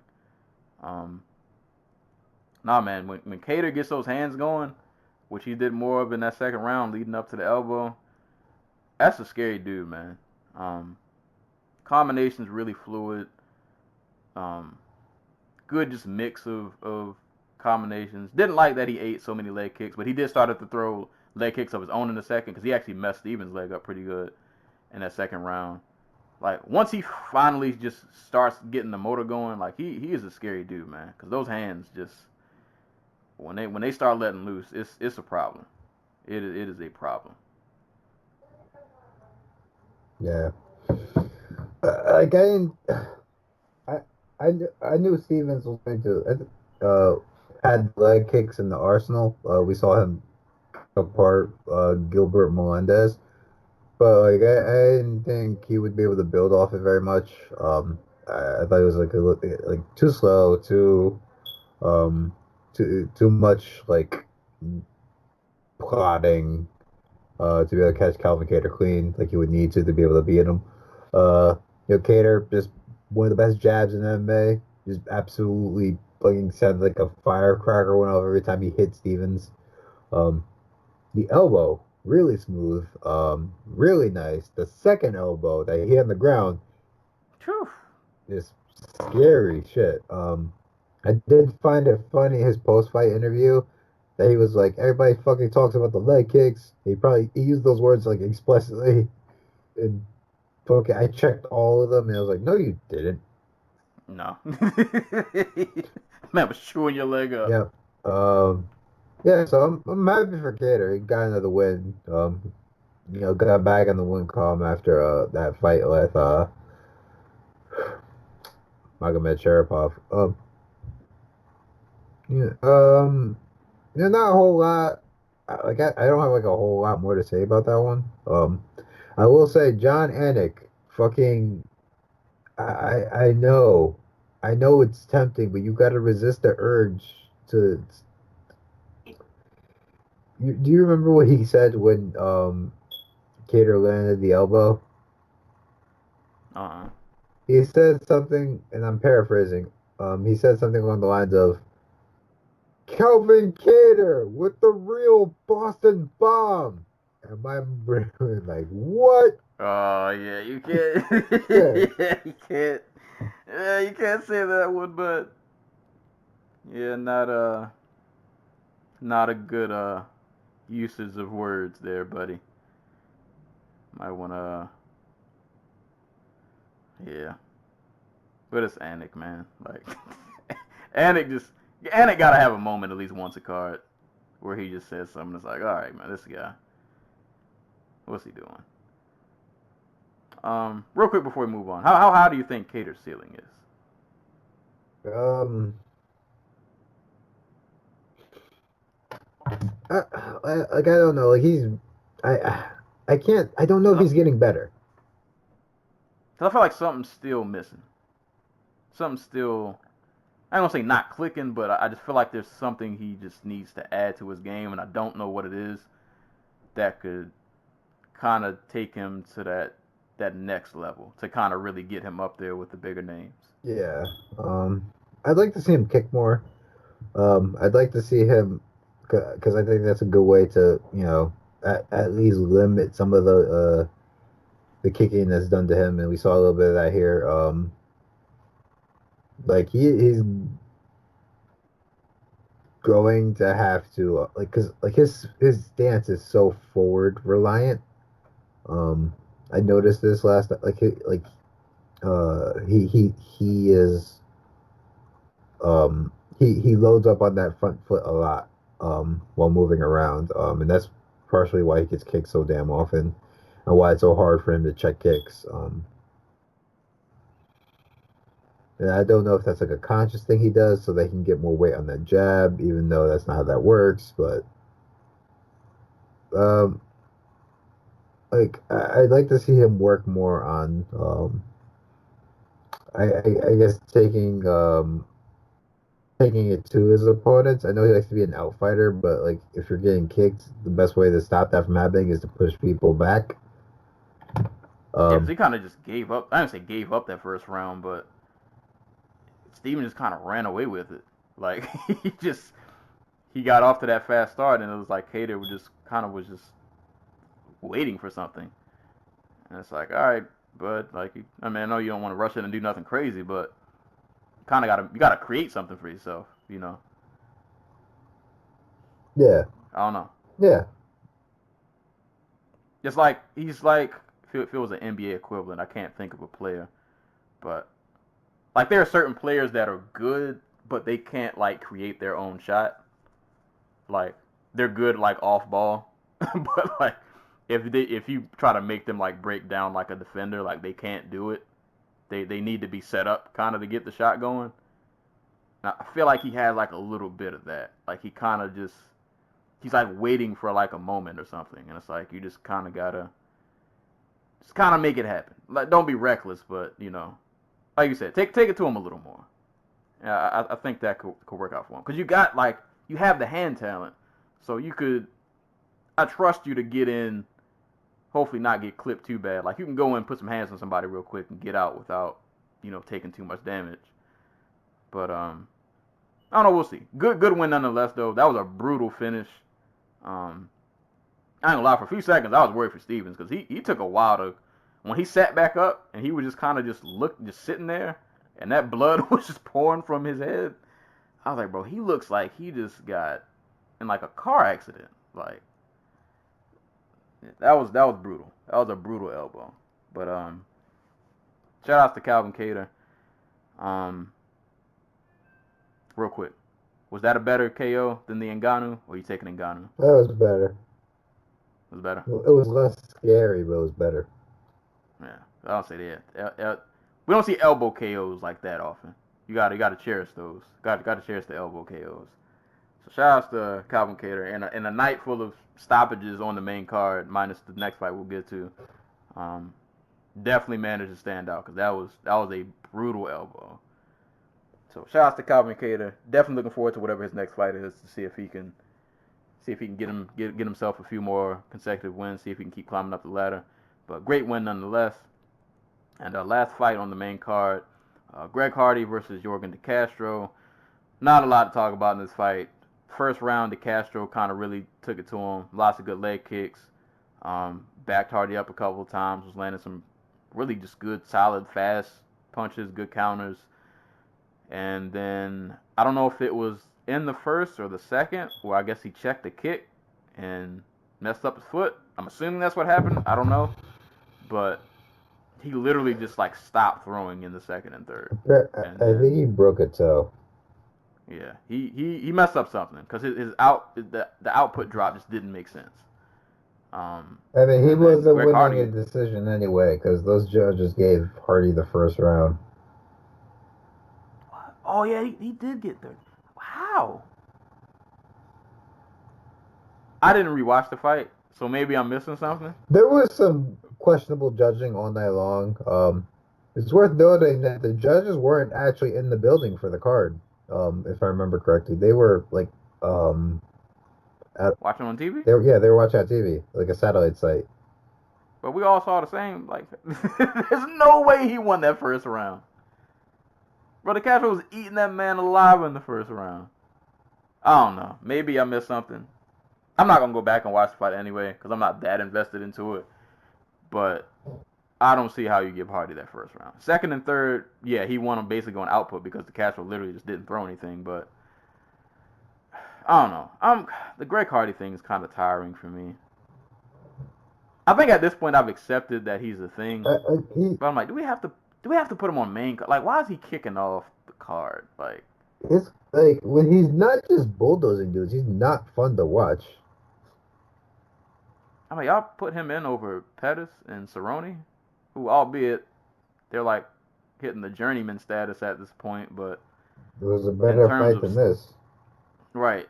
And in terms of like just status in their respective places in the sport, like they deserve the main card slot. Or even if you would have threw Luque and Price to kick off the main card, because we knew that was going to be violence. But, like, Hardy and Jacare, like, come on, man. That is not a main. Come on, man. Come on. Like, I was talking about, I had a little back and forth about that with somebody on Twitter. Like, no. Like, I get why Greg Hardy's here. I understand it. I get it. He's a name. But that's the thing. He's not. Nobody seems to care. Yeah, like, he is, but, like, he's a name because if you're in the sports world, like, you know who he is. You know the abuse things. Like, you know. And I'm a Cowboys fan, so I know him. He played on my team. I know the man's a knucklehead. We're a team full of knuckleheads. That's a whole nother story. But, like, we know who Greg Hardy is. But, like, he's not a needle mover. Nobody looked at this pay-per-view and said, yo, Greg Hardy's fighting. Gotta order this. That nobody did that, man. Like, come on. What are we doing? And like you said, like, when he's not landing a KO, it's not like he's... Like, I get it. Like I said, at this point, I've accepted that he's a thing. If y'all gonna bring him on to fight, all right, whatever. Just whatever. But main card slots, like, come on, bro. Put this man on the prelim. Let him get... You know, if you're gonna build him up, whatever you want to do with him. But main card slot, especially on a pay-per-view, on a fight night, maybe I get it, because some of the fight nights they'd be a little thin. So all right, maybe you can squeeze them in on the main card on fight night. But on a pay-per-view, like, come on, man. Like, what are we doing? But whatever, man. Greg Hardy won. Blah. So on and so forth. But that was the main card of UFC 249. Literally outside of that Hardy and DeCastro fight, great main card, man. Brutal elbow from Stevens in what was a good fight. Ngannou killed the man in 20 seconds. And the main event and co-main event both delivered, both ended up being finishes, and they were both fantastic performances. So I was thoroughly pleased with the main card. Like I said, outside of that first fight, it picked up after that, and there were good times to be had. There were a lot of good performances. I would definitely tell anybody, if you didn't get a chance to watch it, go back and watch the main card, minus the first fight. You can go ahead and skip that. You ain't miss much of nothing. But everything from Calvin Kattar and Jeremy Stevens up, go give that a watch. Lots of good times happening. We're over 2 hours, so I don't want to spend too much time on this. But Prelim Spotlight, you know what? I'm gonna be fair and let you do the good fights. Because I feel like there are two that I know you'll talk about. I'm going to pick the one that I got right. The old man fight that I got right. Okay. I don't. So, here's the thing. I know you set it up for me to talk about Pettis Cerrone. I don't remember that fight in that much detail. So, right. I'll start off by talking about Vicente Luque, Nico Price. Damn, what a great fight. Crazy that I ended up with a bonus for like fight of the night. Because I thought it was the best fight of the night. Tony Gaethje just got too one-sided by the end of it for me to really see as my fight of the night. But yeah, Luque got off to a hot start. Looked like he was about to put a repeat performance on Price where he gets him out of there early. Was doing a really good job of countering Price when because Price has two types of jabs. A proper jab where he shucks the lead shoulder forward, transfers the hip the weight to his back hip and comes down with his head. And then he has the other one where he gets all up on his front foot and goes like past his opponent's head with the jab. It was countering that really well. And then Price landed an Anderson Silva style front kick to the face out of nowhere. And that rocked the shit out of Luque. Price was able to get the takedown not too long after that. Really had him hurt at certain points. And it was similar in the second round where Luque got off to a hot start, and out of nowhere, Price lands like a right hook around Luque's guard that really rocks him. And has him hurt. I don't remember if he got a takedown in that round. I think he did, but like Luque got up real quick.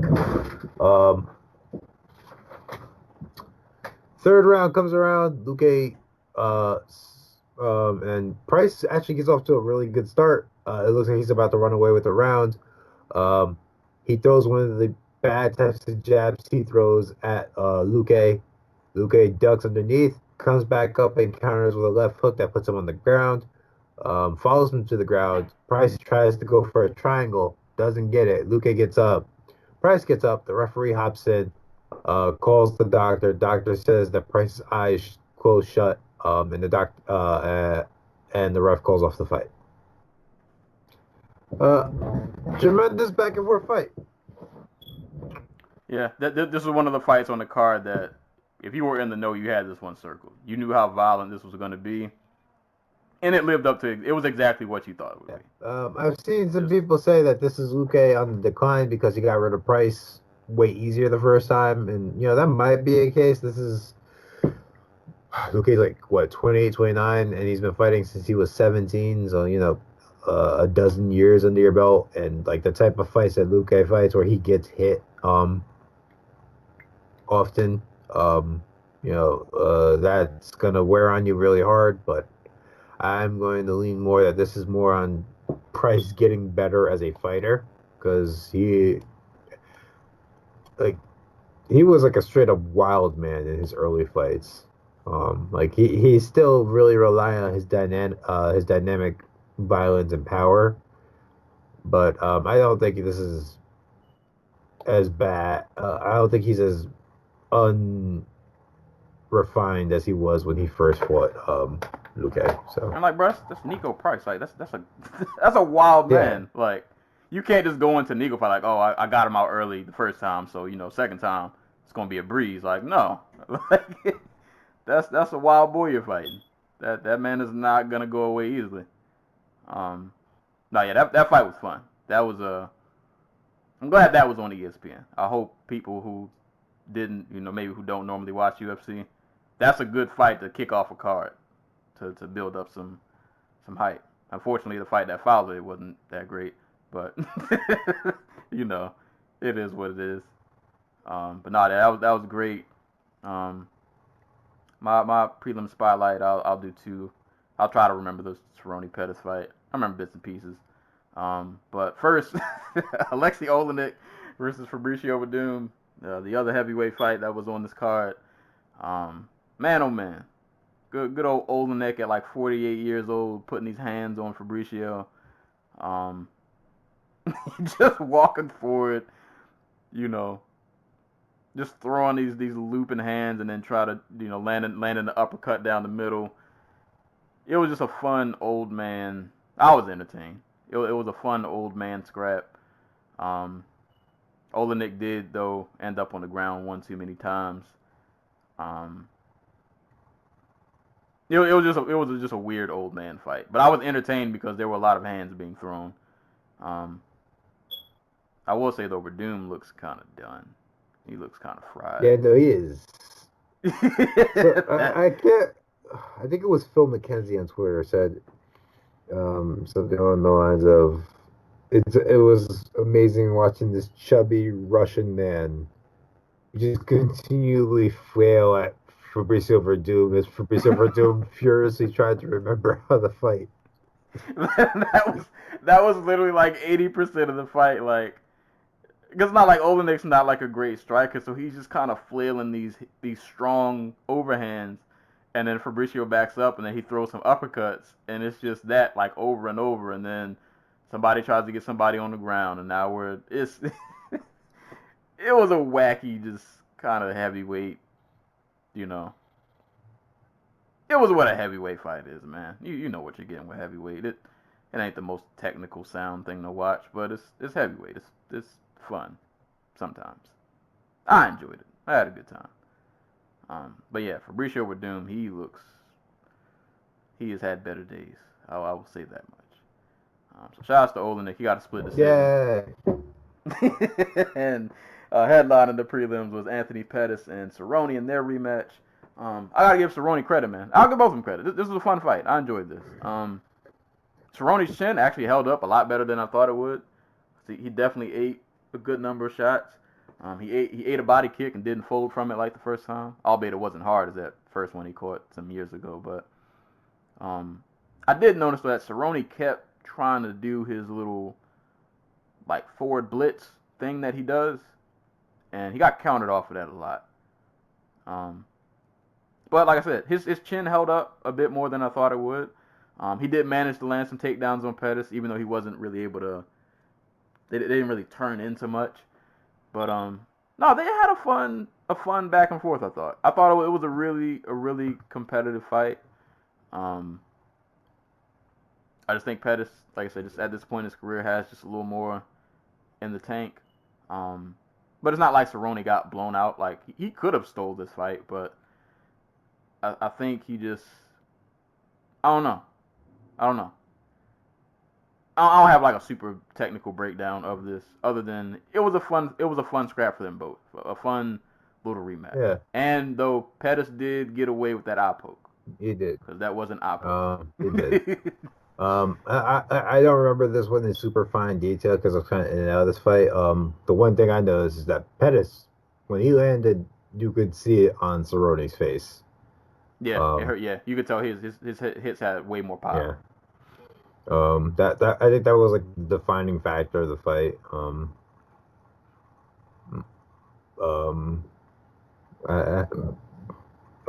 Excuse me. I had something else.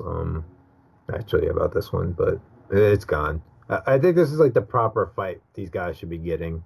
Like I know, Right. I know Pettis won the first fight by like knockout in like 3 minutes, but like like this is the type of rematch you want for them. Like give the Pettis and Cerrones of the world each other. There are a few of them in this division. Like, and I think it was on Twitter that RDA was open to fighting Pettis. I was like, you know what? hey, yeah, Why not? 170. Why not? Yeah, why not? Yeah, we don't know how shot RDA is, but like, you know, he looked terrible against Chiesa, so he's. I think we're past him being a top fighter. So why not? I just want to see him fight somebody who's not gonna grapple. Like, give this man somebody who he can actually stand and trade with. Like, give him one of them stress. I ain't gonna say stress free, but you know, God, get a man a break. Give the man a break. I'm definitely down for that fight. Yeah. But What else? So I'm gonna let you get your anger off because I'm gonna talk about Carla Esparza and Michelle Waterson, who had the world's spaciest kickboxing match. Social distancing was implemented. Yes. They were fighting from like 6 feet away, despite both of them not being any taller than like 5'1". I was talking. That's correct. Actually, I think Waterson's like 5'3", but you know what I mean. Like, so I was talking to my friend. So, like, I thought this fight would be determined on Esparza just decided like she would use her boxing to set up her wrestling, take Waterson down. Waterson would fight from the guard for like triangles and submissions and stuff. Esparza would, you know, land her little like ground and pound like hammer fist dealios, and that would be enough for her to take 2 rounds and walk away with the decision. What I forgot is that Carla Esparza is also an outfighter, like Michelle Waterson is also an outfighter, despite both of them being 2 of the shortest women in this division. They are completely reliant on being outside their opponent's range to like not take damage. So you get instances of or long stretches in this fight where they are just staring at each other from like 5 feet away, throwing strikes, but not committing to them. Or Esparza trying to come in close distance and catching like a kick because she's trying to come in from like 5 feet away. She gets hit with a little side kick or I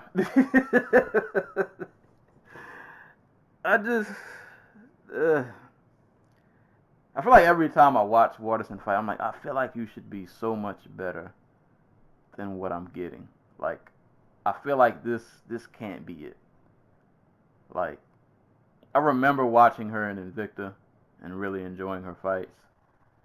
And I feel like since then, like, I feel like I just haven't seen like a lot of progress. Like I feel like I'm getting the same thing over and over again. Like it's a product of being part of Jackson Wings. This is their style of fighting. This is what at the end of the day they want their fighters to do. They want this is how Holly Holm fights. To the extent this is how John Jones fights. They want them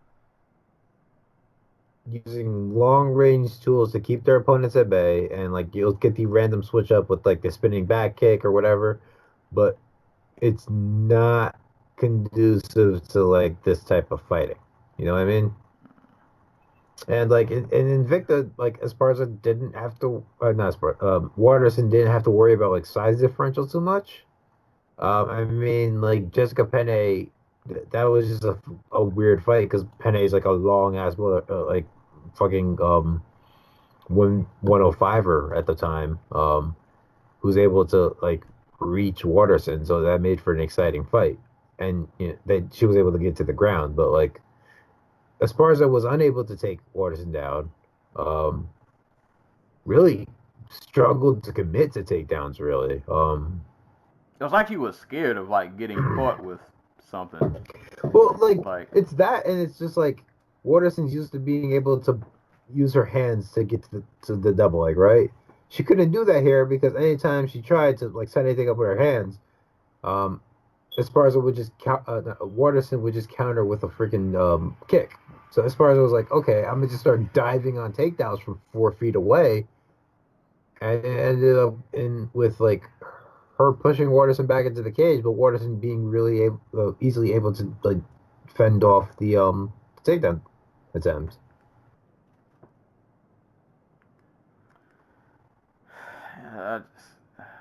It's like Waterson, like I just feel like she should be mixing it up. So like she has a good ground game.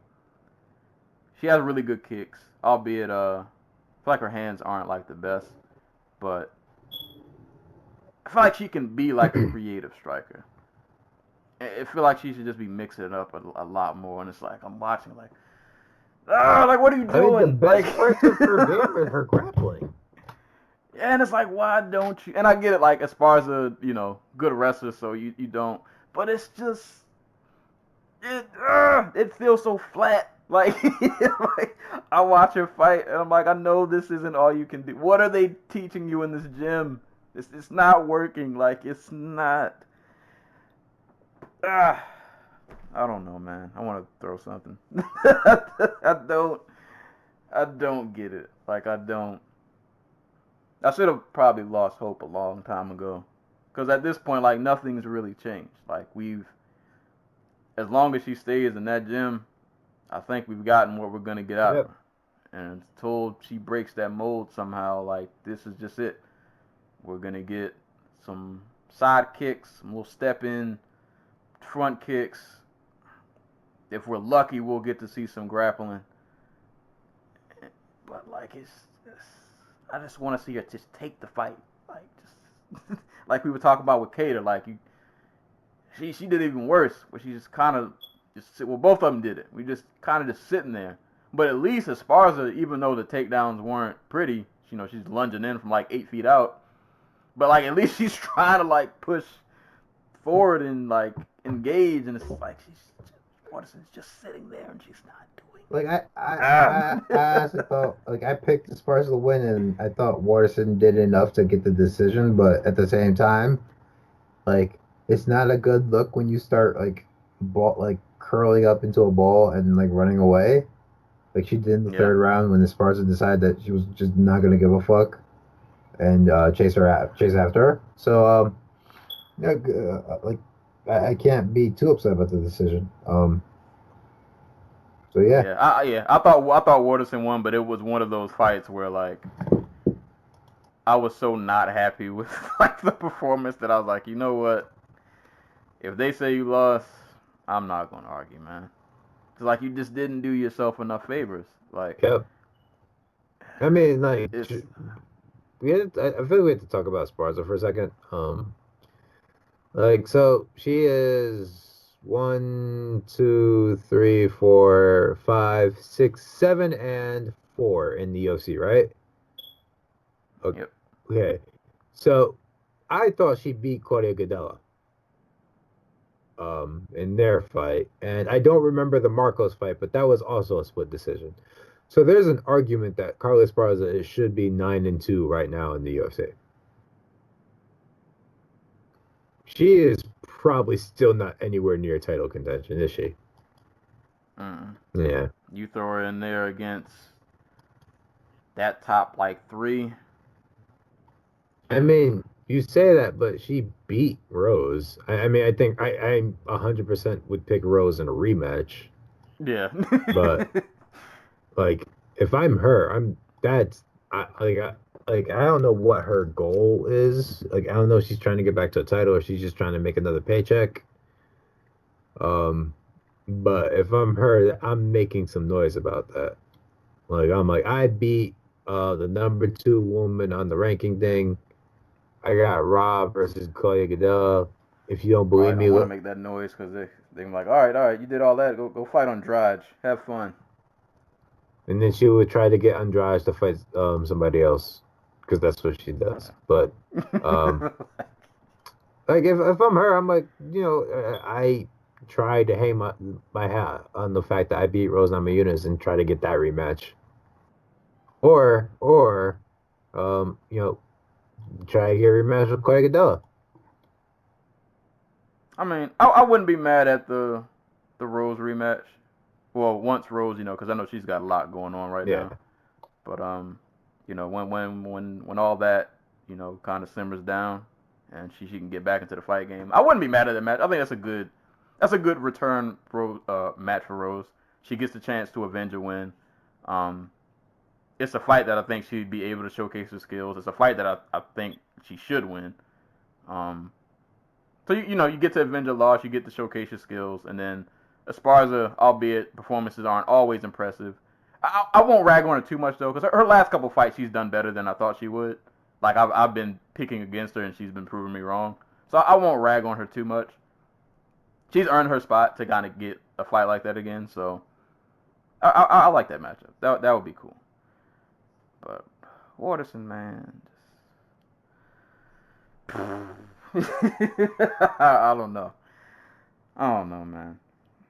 But those were the ESPN prelims. Just to recap, Anthony Pettis got the decision over Donald Cerrone. Alexei Oleinik got the split decision over Fabricio Verdum. Carla Esparza got the split decision over Michelle Waterson. And Vicente Luque defeated Nico Price via doctor stoppage. And the Fight Pass prelims, just skip over these. Bryce Mitchell got a decision win over Charles Rosa, in which he went for 80,000 submissions. And Ryan Spann got a win over Sam Alvey in a 205 kickboxing match that I'm happy that Spann won because I root for the LFA guys, but it was not the best performance, which he agrees with. He wasn't too happy with it afterwards either, so hopefully he can go back and improve, but it is what it is. But that was UFC 249. Overall, it was a good card. Like, from those ESPN prelims up, like the Fight Pass prelims, they were 50-50. First fight, The Bryce Mitchell and Rosa fight was fun. A lot of transitions and grappling and all that crazy stuff going on. Bryce Mitchell went for 80,000 twisters and 20,000 arm triangle chokes. And from the ESPN prelims up, man, it was a lot of good action, a lot of good moments. Price and Luque showed out, gave us the violence we wanted. Verdum and Oleinik had a fun old man fight. Pettis and Cerrone put on a good scrap. The main card outside of Hardy and DeCastro pretty much delivered on all cylinders. Cater with the brutal elbow, Ngannou with the murder. Cejudo, kneeing Cruz to another life, and Justin Gaethje just putting a clinic on Ferguson. It was a lot of quality violence going around. So that was UFC 249. If you missed it, didn't get a chance to watch, go back, check it out, man. There was actually a lot of good action. It'll give you a nice, I guess, sports fix if you're one of those people who's just been itching to watch something. That'll fill a void for you for a little bit. And then, obviously you get to get what's coming on next week, which go ahead and jump ahead to that. So next week, like I said, the next podcast is going to be, we're kind of rounding down this Dojo Talk podcast experience. So next week, hopefully, if I can get myself with some notes in order, establish some kind of flow to the episode, even though we'll probably just be shooting from the hip. But on the 13th, we got Glover Teixeira versus Anthony Smith coming up. And then on the 16th, another card with Overeem versus Harris. I do want to highlight the Overeem versus Harris card, though. There actually are some good fights on here. You got Harris and Overeem, Claudia Gadelha and Angela Hill, Edson Barboza and Dan Ige, Eric Anders and Christoph Jocko, Marlon Vera versus Song Yadong, which is probably like my most anticipated. That's a wild. I like that fight a lot. That's a good fight. You got Giga Chikadze versus Mike Davis. There's some good fights on here. Matt Brown's on the card. Kevin Holland's on the card against Anthony Hernandez. Darren Elkins versus Nate Landwehr. Courtney Casey, Mara Romero Barella. And Dontel Mays versus Rodrigo Nascimento Ferreira. I think this is a pretty good card for a fight night card. I like this one. But like I said, next podcast, we'll just kind of combine these cards into two. We'll just kind of pick out moments here and there that kind of stood out to us. And then we'll, kind of just shoot from the hip from there. But there are fights coming up, so you guys will be able to get your fix. And then even going on to May 23rd, you got another UFC fight night with Woodley versus Gilbert Burns. And then also on that card, all right, there ain't a lot going on yet. Hannah Cyphers and Mackenzie Dern, Blagoy Ivanov versus Augusto Sakai, and Clifton Abreu versus Jamal Hill. So that card's still filling out, but I like the Burns and Woodley fight. Good. I'm glad Burns is getting like a marquee fight. I think he's earned it. So there are fights coming up. If you've been itching for a sports fix, the UFC has you covered. Don't know about how safe it'll be, but you're at home, so I guess you ain't got to worry about it. But it's fights are coming. Fights are coming. At least as of now. We don't know what'll happen in the future. I hope everybody from this card is okay. I hope Jacare is doing good. I hope everybody can stay safe as best they can out there dealing with the situation. But that's what we got upcoming next week. So you got anything else before we close out the episode? Any upcoming anything else going on? Just stay home. Take care of yourself. Take care of your family. Remember to eat, drink water, breathe. The essentials. There you go. Definitely drink water. Well, guess close out. Parting shots, shout outs. I don't know. We have enough darkness in the beginning of this episode. I'm not gonna do any shots. Try to end on a positive note. So I will send shout outs to my all-time favorite fighter, George St. Pierre, who got inducted into the UFC Hall of Fame yesterday in the modern wing. If you know GSP still, man. Welterweight champ for the longest. Left the sport for like forever. Came back, beat up Michael Bisping, got that belt, then disappeared again.